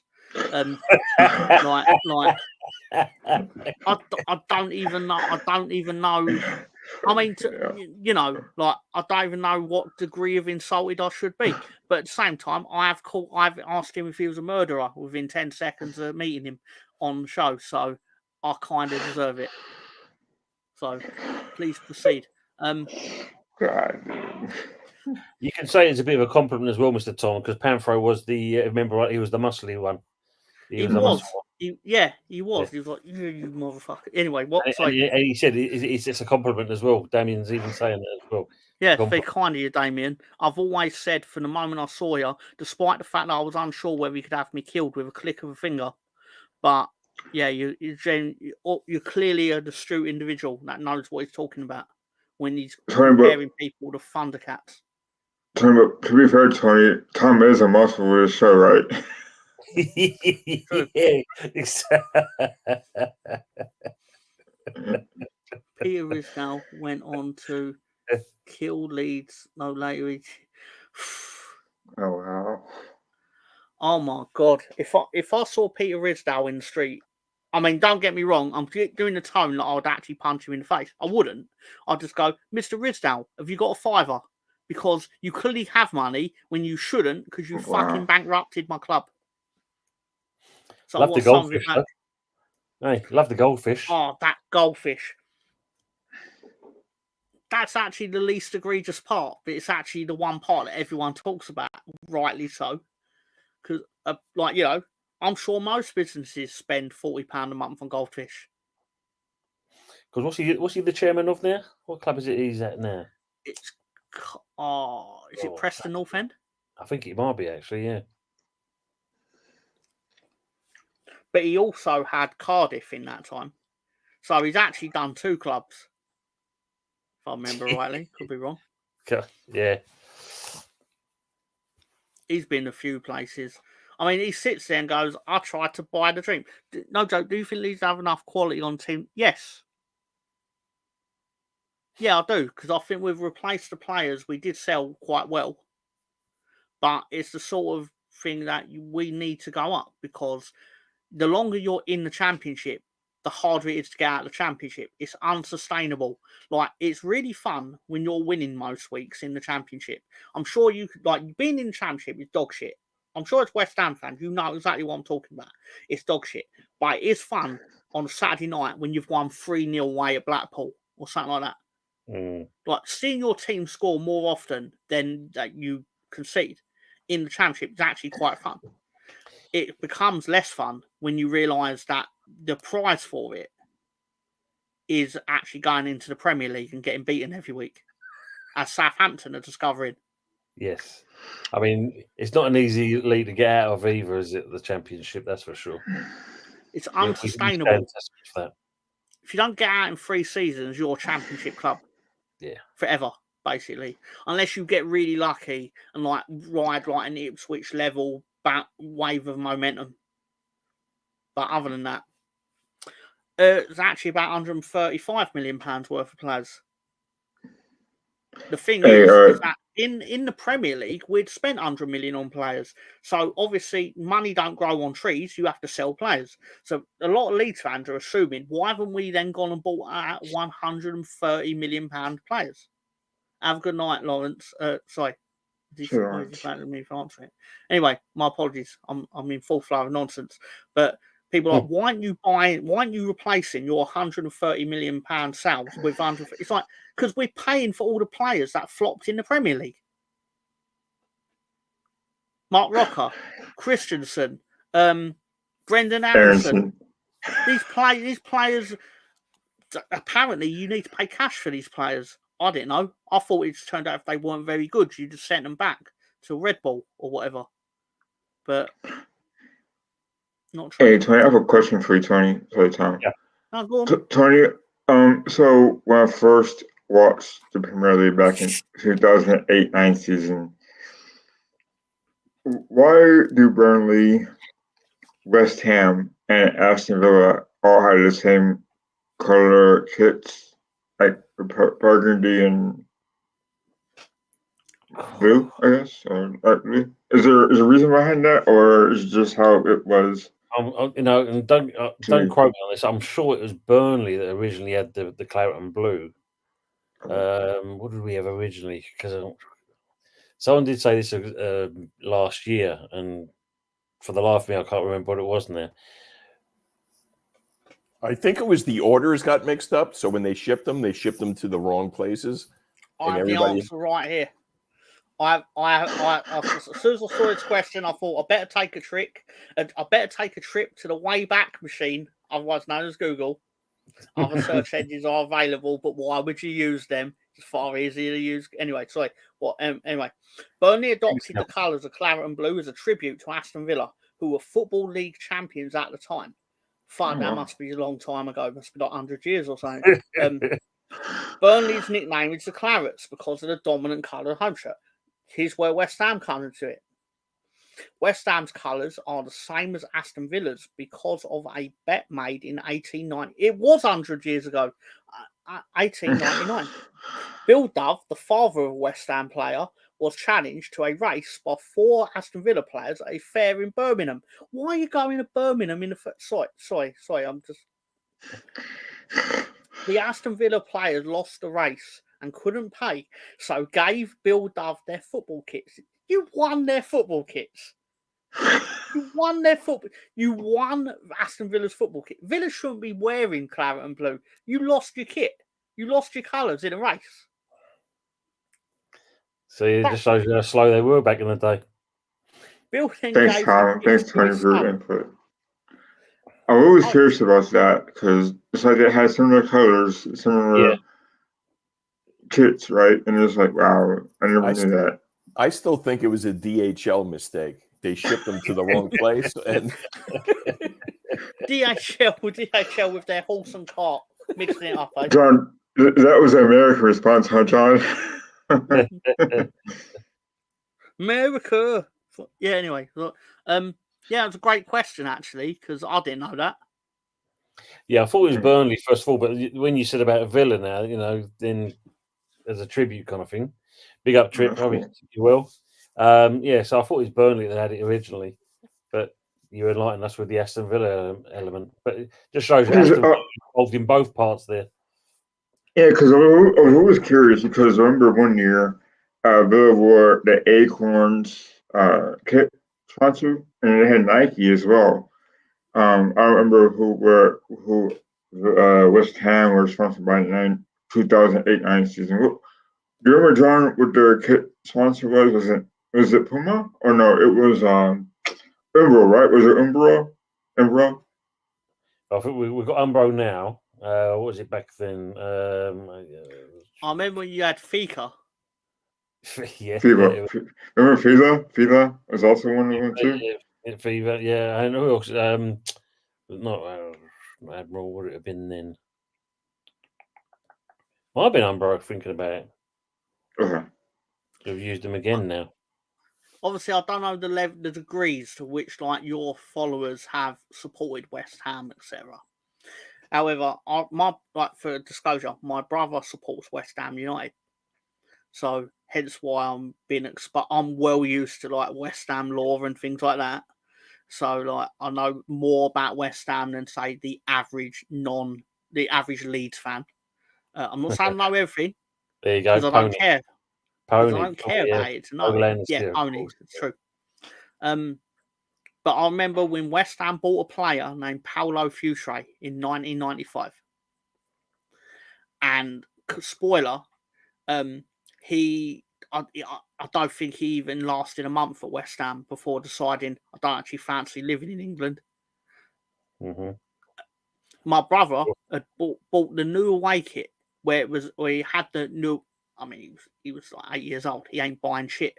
Got my parents to buy him the away kit. It was a cream away kit. I remember it very vividly. It was very nice. But he had Paulo Futre on the back.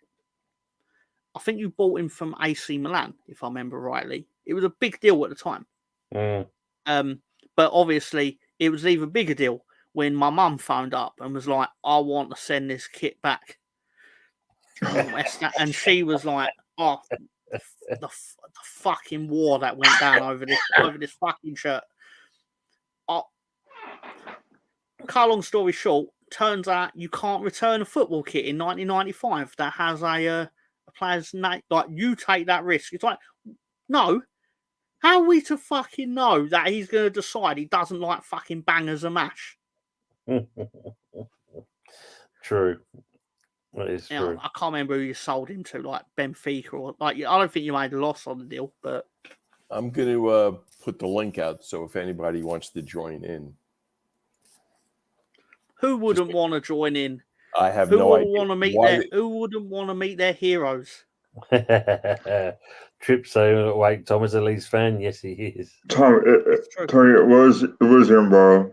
You see, It was the server. Mm. Thank you, Sorbet. Trip Vic. Love you too. Then you guys had the XL kits as well, right? The XL sponsorships. Yeah. I get I into also that remember stuff. Marco Boogers and his performance at Old Trafford. Legendary. Oh no, that was actually at Upton Park. Really? When he took it, Gary Neville was at that game, peeing down the rain, and he came on, and you just see the red mist, the glow just kind of eliminated the actual the floodlights, and he just Pressure kind of of the Premier League got to him, did it? Just kind of launched himself up into the air and that, and graciously took out Mr. Neville. Public service, some would say. And then Shame he eventually, couldn't have got him in the vocal cords.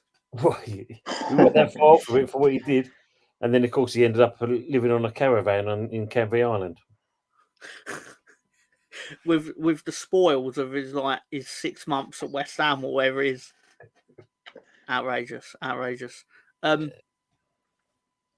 I could just see it, just throwing out random footballers that I remember from West Ham, usually for bad reasons. Because we can all see him go, Paolo Di Canio is amazing. Like that's really easy.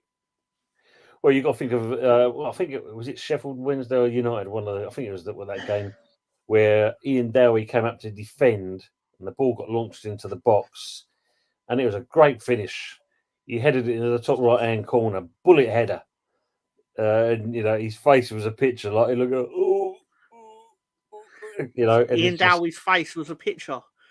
I bet he's never heard that before. Glorious oil painting, Mr. Tom. A glorious oil painting. But yeah, there was some power behind the header when he scored his own goal. Classic. Yeah. Hit every branch on the way down. That's all I'll say. Bounce back up again. To be fair, he served a good purpose, to be fair to him. Clyde Best, Alf Garnett loved him. Yes. I get that reference. So when you guys had Dimitri Payet, right? Dimitri Payet from France. Dimitri Payet was really good too. He was a good player until he decided he didn't want to be there. Yeah. Well, no, he suddenly got too big for his boots because he was a nothing, and then of course coming to West Ham, and also then before you knew it, turned himself around, and then suddenly kind of got bigger than what he thought he was. And then when Marseille dumped him, was it last season, crying his little eyes out? Yeah. Disclaimer: I don't know the size of Dimitri Payet's eyes, nor I imagine while he was crying them out. I don't know if they actually came out. Don't know the size of the eyes. But allegedly, I'll use that word. Allegedly, that's the one. Allegedly is one of my favourite words because you can say anything as long as you put allegedly before or after it. You can pretty much say what you want, even if it's a lie. Allegedly, which is technically right. Is the best kind of right. Sorry, Alonso. Please continue. So I remember, whenever the final stages, whenever Van Persie left Arsenal, and Alexander Song went to Barcelona. And it turns out that Alexander Song didn't get a playing time at Barcelona, so he went back to London and decided to play for West Ham instead. He was not bad. He was not bad for West Ham either, right, Tony? He was good. He was good. I mean, when he's free kicks, especially, he can really put them in the back of the net. He was quality. Take care, Arsenal. Thanks for coming in. Alex Song. I'm talking about. Song. No, I mean Song. I mean, he had a fairly decent season for us, kind of thing. He wasn't too bad. First of all, it was a little bit kind of like, why have we signed this player? But he kind of, when he did, as he went on, he did improve slightly for us, and he did very. He held his own. He's quite accountable for himself. Yeah, I kind of thought when he left Arsenal, he got too big for his boots, as you say, and he went to Barcelona thinking that he was going to become the next great defensive midfielder. Didn't work out for him, and like I said, I wish he wasn't that kind of player, because he would have been something special at Arsenal. But I'm kind of glad he went back to West Ham and kind of found his footing there. Same like Jack Wilshere, injuries hurt his career at Arsenal, and he went to West Ham. And like I said, I liked. One reason I kind of have a soft spot for Arsenal, for West Ham, is because of Charlton Cole, but also for Wilshere and Song went there as well. And I forgot whatever player from Arsenal went to West Ham as well. I forgot who it was, Tony, that went to Arsenal, then West Ham. Maybe you could help me out, but I forgot who it was, but he was also really good. I can't think right now. Well, you got to think back in the day, we had, Liam Brady. Okay. Was a great player, when he came to us, from used guys as well. He had Freddie Lundberg. Yeah, I agree on that debut. Yeah, that was just kind of like a retirement fund for him. Mhm. But when you think John Hartson, he was one of your boys, wasn't he? He did well as well. Who's the other one? Who else was there? Who I thought was a very good footballer for West Ham. And I don't really give you or team praise this much, but I thought a very tidy player was Mark Vivian Foe. Incredibly good for you. God rest his soul. He was a quality, but he was a great player. Great purchase. And I think because the worst part about it, I think, when he died on the pitch, is the fact that the camera actually zoomed in on his face. He basically his death row face. Lawrence, thanks for coming in as well. Take it easy. See, Lawrence. Have a good night, Lawrence. Don't worry. I'll be seeing you in your nightmares with the Ducks. Whichever one you hate the most, I'll make sure it's that one. Have a good night. Have a good week. Oh, sorry. But yeah, Mark Vivian was a quality player. Was a great player for us, and it was a shame that he went basically. But yeah, Okay, you guys had Fabianski as well, right? Sorry, what was it? Fabianski. Oh, Fabian, Lucas yeah, he's still with us now. Yeah, is he really? Wow. Still with us now. So yeah. Did you have Chesney in goal at any point? The one who used to play for Arsenal. Did you have Chesney, the one who played for Arsenal, in goal? The one is now at Barcelona. No, Tom. Okay, no. I had no idea. It sounds like he's a player that would have had a stint at West Ham in his time. But like you said, Fabianski makes more sense. Yeah. So we've had a few guys, it's been good for the club and moved. I mean, the one I liked that we also signed a defender was take care, Bim. Was Thomas Repka. Have a good night, Bim. He was a great player for us, and that, and I think he moved back to his native country. I do believe, and you could tell how much it meant to him, and that because he had, he basically cried his eyes out when he was, for the last game. But yeah, he was decent. You guys also had Matthew Upson. Upson, yeah, Matthew Upson as well.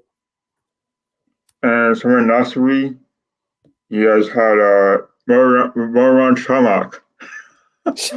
Oh, yeah. Basically, there was an era where basically players would go from Arsenal to West Ham because West Ham paid more than Fulham. Essentially.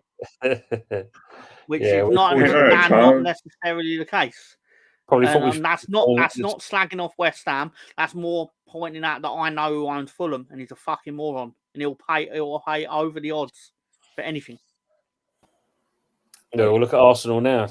I do have to say about the Chelsea rejects with Ben AZ Leeds. He's in his hot tub right now in Arizona. I'm so jealous. No, sorry. No, actually, I am jealous. I do the sarcasm thing. I fucked up. Let's do it. Let's rewind. Let's do it again, John. Do the thing again. Yeah, that's true as well. Yeah, Ian Wright and Winterburn. Yeah, both did well for us as well. Yeah, yeah, yeah. Damien's putting there. Jesus Christ, our recruitment was garbage for years. Yeah, we did sign some dross as well. It's an interesting cast of characters, to be honest. It's like we develop talent or they've been hurt and they figured that West Ham is the closest club without, I guess, painful rival. You know what I mean? So, to me, I could appreciate that. They could have gotten Chelsea, they could have gotten the Spurs, they could have gotten to anywhere else. But I think West Ham are a respectable club in the sense that have always had good support. They've always carried themselves in a respectable manner. So, I don't hate the Hammers, right? So, there's clubs in London I can't stand. I'm sure you guys know who I'm talking about. Yeah. But, West Ham aren't a hateful club. They just aren't to me. Right. No. Before we go, I found a list, right? I typed in top 10 West Ham flops. What I actually got instead was the 11 worst West Ham players of the 21st century. I'm going to read out these names and see if you recognise any of them. Obviously, Tony and his. Alonso will recognise some because there's some Arsenal players in here. Anyway, oh dear. Goalkeeper Roberto Jimenez. Roberto, yeah. He found himself in service for 8 inglorious games in 2019. Played so badly that third choice David Martin replaced him. Yeah, he was shocked. We're going to measure this by how far back Tony's head goes. It's only going to get worse. You should probably put a mattress behind you or something just in case. Left back Pablo Armero, Colombian, described by head coach Sam Allardyce as stupid.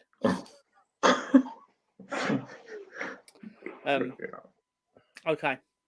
Centre back Roger Johnson, a key player for Cardiff, Birmingham, and Wolverhampton Wanderers. Oh look, Debbie's back. Yeah. We'll have him. Roger Johnston. And one that I expect all of you to know is centre-back partner in this worst 11 for West Ham in the 21st century. So players in the 90s, you are not seeing Marco Boogers on this, which I'm almost certain you would. Gary Breen. Gary Breen, yeah. You owned Gary Breen in 2000. Oh, no, sorry. 2002, he played for Ireland. Before signing for West Ham, he allegedly agreed a deal with Inter Milan, but failed the medical. And West Ham went, we'll have some of that. He's not fit enough to play in Serie A, the league where notoriously the slowest league in world football. But we'll have some of that. And right back in this terrible team, Rigobert Song. Yeah. Well, yeah. Remember that one. Okay. The midfield, right? Kieran Dyer and Freddie Ljungberg. Oh dear. Yeah, I think Kieran Dyer just about managed more game time than Freddie Ljungberg. I love Tony's and I remember these players, John. That's the worst part about it. And you actually see him play. That's the worst part. Freddie Ljungberg, a legend for Arsenal, a total flop for West Ham. Despite being just 30 when he signed for the Hammers, it quickly became clear that he had very little left in the tank. He scored 2 goals in 28 games during his first and last season. Yeah, absolutely. It didn't help that Hammers had sunk serious high wages into his signing. It ended up costing them $6 million to terminate his contract after 12 months. Fucking hell. Sorry. Go on, Lonzo. When did he join West Ham? Was it in 2007-8 season? I have no idea. Doesn't say here. I personally don't know. Probably what Alonso says, but yeah. I think he was more in the stands than he was actually on the pitch. Discussing a wage. The other midfielder in this triumvirate of terror, Simone Zaza. Oh no!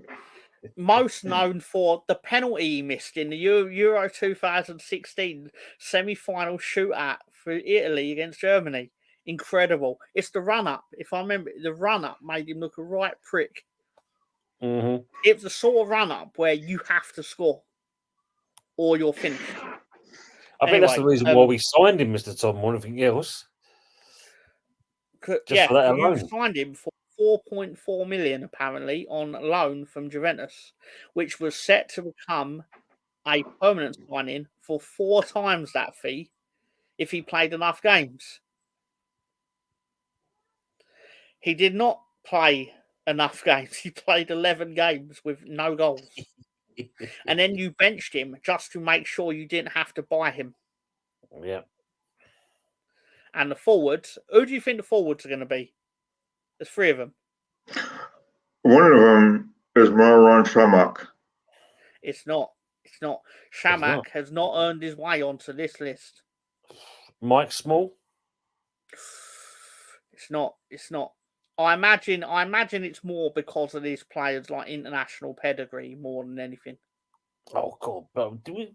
No. You spent 9 million on him in 2009 at 19 and unproven. Danny? Nope. Another one of them. He won the Champions League, and then you bought him, and then he didn't play like he'd won the Champions League. Bingo! Circle gets a square. Savio Encereco or Cereco. Savio Cereco. In 2012, he was bizarrely arrested by Thai police over allegations that he had attempted to extort money from his own father by faking his kidnapping, although he was never convicted. There's 2 more. Clue, one of them's quite recent. And the other one is from 2011. Yeah. His name rhymes with a large-breasted female who happened to do acting. Yeah, we had the Brazilian Anderson. It's not that one. It's not that Anderson. He's South African, and he won the Champions League, and he played for Blackburn. McCarthy. Benny McCarthy, hence rhymes with Jenny McCarthy. And she happened to be a rather stacked lady. I'm sure she. Yeah, we kind of signed the kind of put on the timber McCarthy rather than the slim McCarthy that Blackburn had at the time. That's true. It's true. And the final one, I'll give you a tasteless clue. I couldn't tell you anything about his bollocks right now.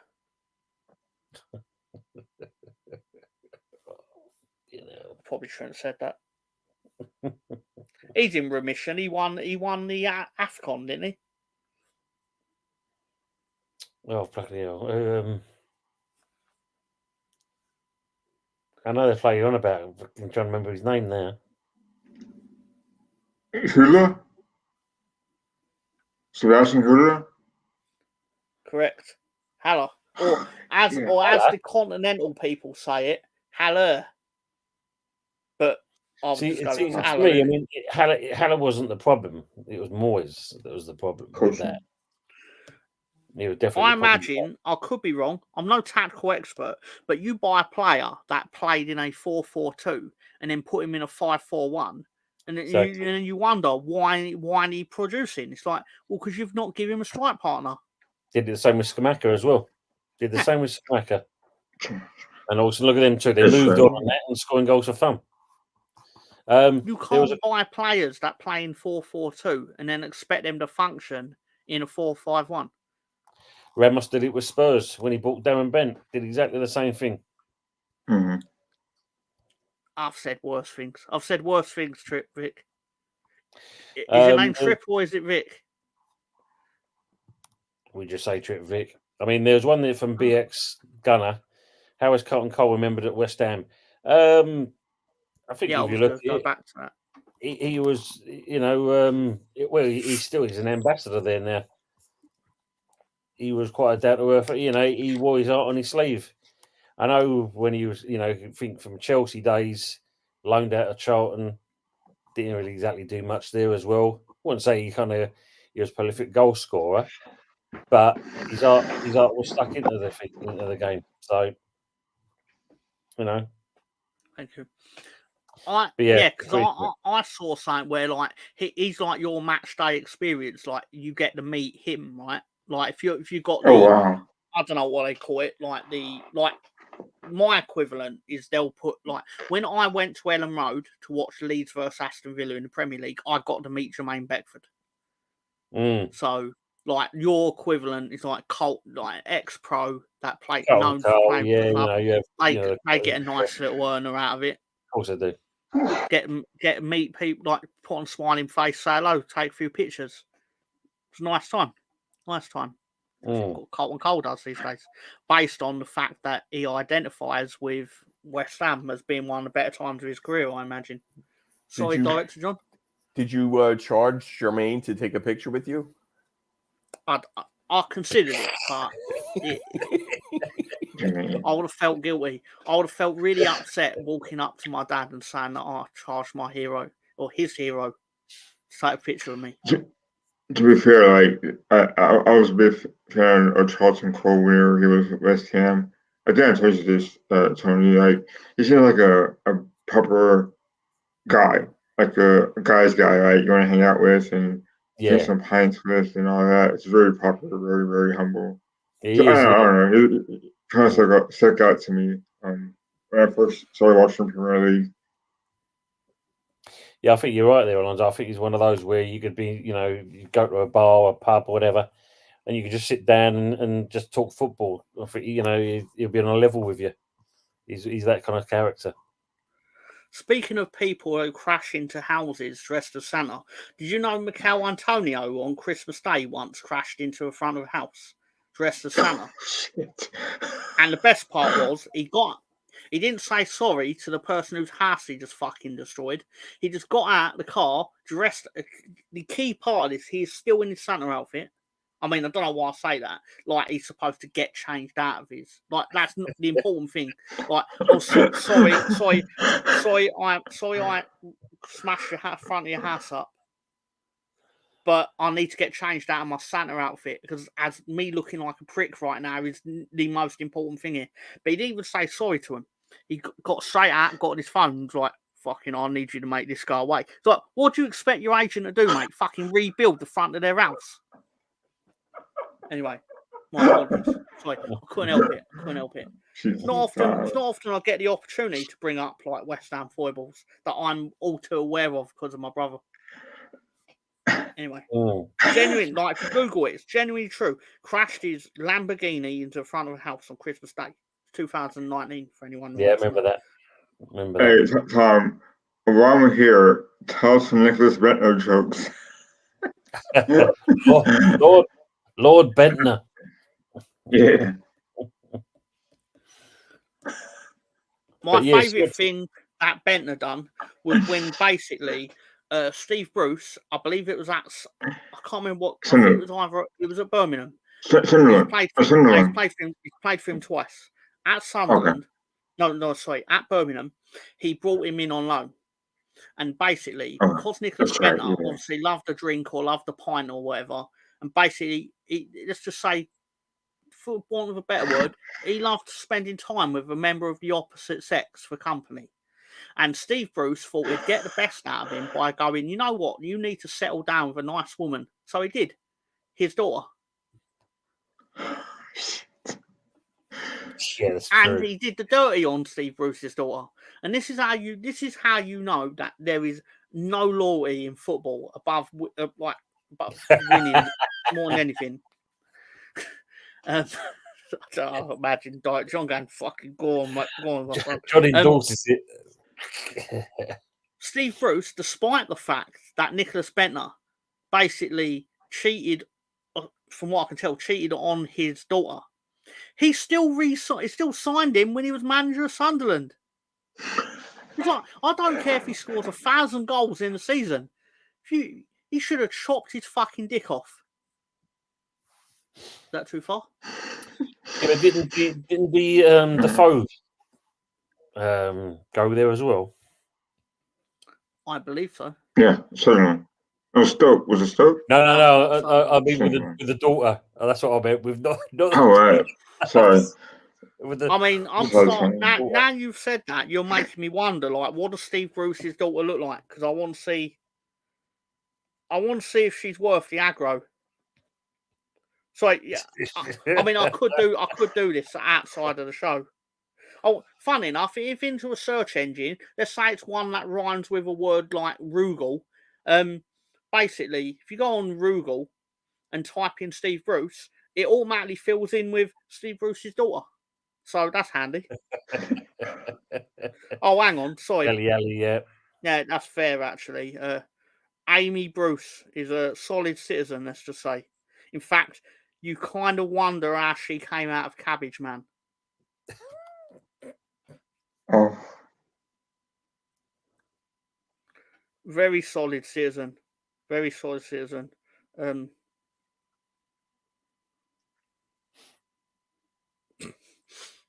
Sorry, Lolo's so going to ban me from this show. It's like you potentially had me sued about 9 times. It's like, yeah, but if you watched it properly, you'd realise it was 11 times. Allegedly. Allegedly. Okay, John. Allegedly. That's why he's the Doctor Director. Doctor Direct. I've turned something out of. I sew up all of your mistakes. And I'll make a lot of mistakes. How much Fred do you need, John, for the start of the show? But yeah, must be a lot. Remember Upton Park? I used to sit next to the dugout. Someone turned around to Steve Bruce and said, "You've been chasing parked cars again, Brucey." He took it well.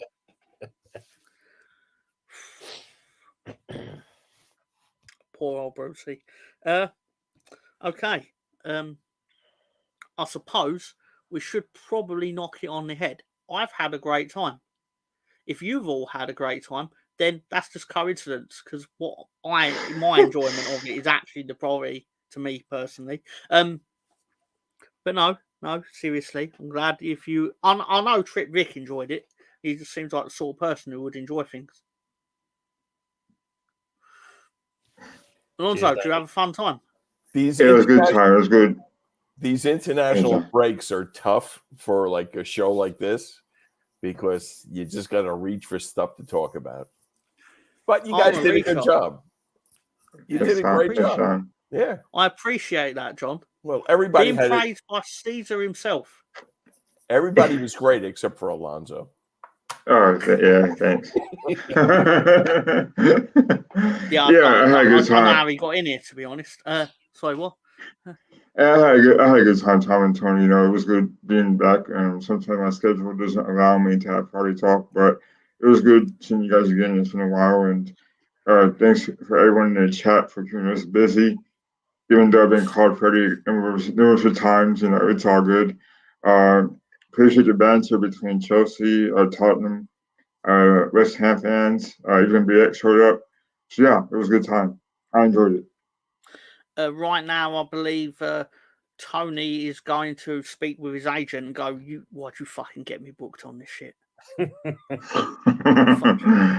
You told me there would be common sense. Back, it's been great to be back. Like Alonso, I've been off for a couple of weeks, and it's good to get back into things. And I've enjoyed this one as well.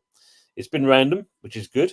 We've picked the bones out of many things, and as always, people in the chat help us along with this, and it's great having them with us as well. Yeah, even though they're your fans, Tony, they're all right. Yeah, I was going to say that, but no, it's good. Everybody was laughing. It wasn't a serious show. Yeah, even though there was a little bit of Arsenal talk. You have to find a little bit, otherwise I get upset. But yeah, in all seriousness, I appreciate you both for spending your time on here on Friday night, which obviously, presumably, you're in England, Tony. I'm indeed. Yeah, so obviously it's a commitment for yourself to still be on here at 2:17 a.m. And for Alonso, well, I imagine it is 8 a.m. 8 p.m. Sorry. It's 8:18 to be exact, Tom, but still early. They'll be watching about hockey, so yeah, it's all good. What game will you be watching? Right now, it's Tampa Bay Lightning versus the Carolina Hurricanes, and as it is, it's the Flyers and the Vancouver Canucks. Well, obviously, we'd like to extend our congratulations to New York Rangers because Dr. Director John supports them, and I need to promote their virtue, or he bans me from the internet. But they did win 6-0, which I don't know much about hockey, but I imagine winning 6-0 in anything is quite good, other than American football. It's quite an accomplishment. A win is a win. Hey, win's doesn't a win. matter what the score is. Get the same points even for a 1-0. But all right, Tom. Your goodbyes are forever. I need you to cut the show off. I need you to cut the show off, or I'll continue talking, or I'll continue threatening in the chat that I'll go for longer, or anything like that. Even your goodbyes. I said that to my wife once. She never believed me. Anyway, what? No, nothing. All right. All right. Tell me when. Director John, can you play us out in the next 5 seconds? Have a good night, everyone. Take care, Tony. Take care, Alonso. Take care, Damien, D'Amico. Blah, blah, blah. Have a good night.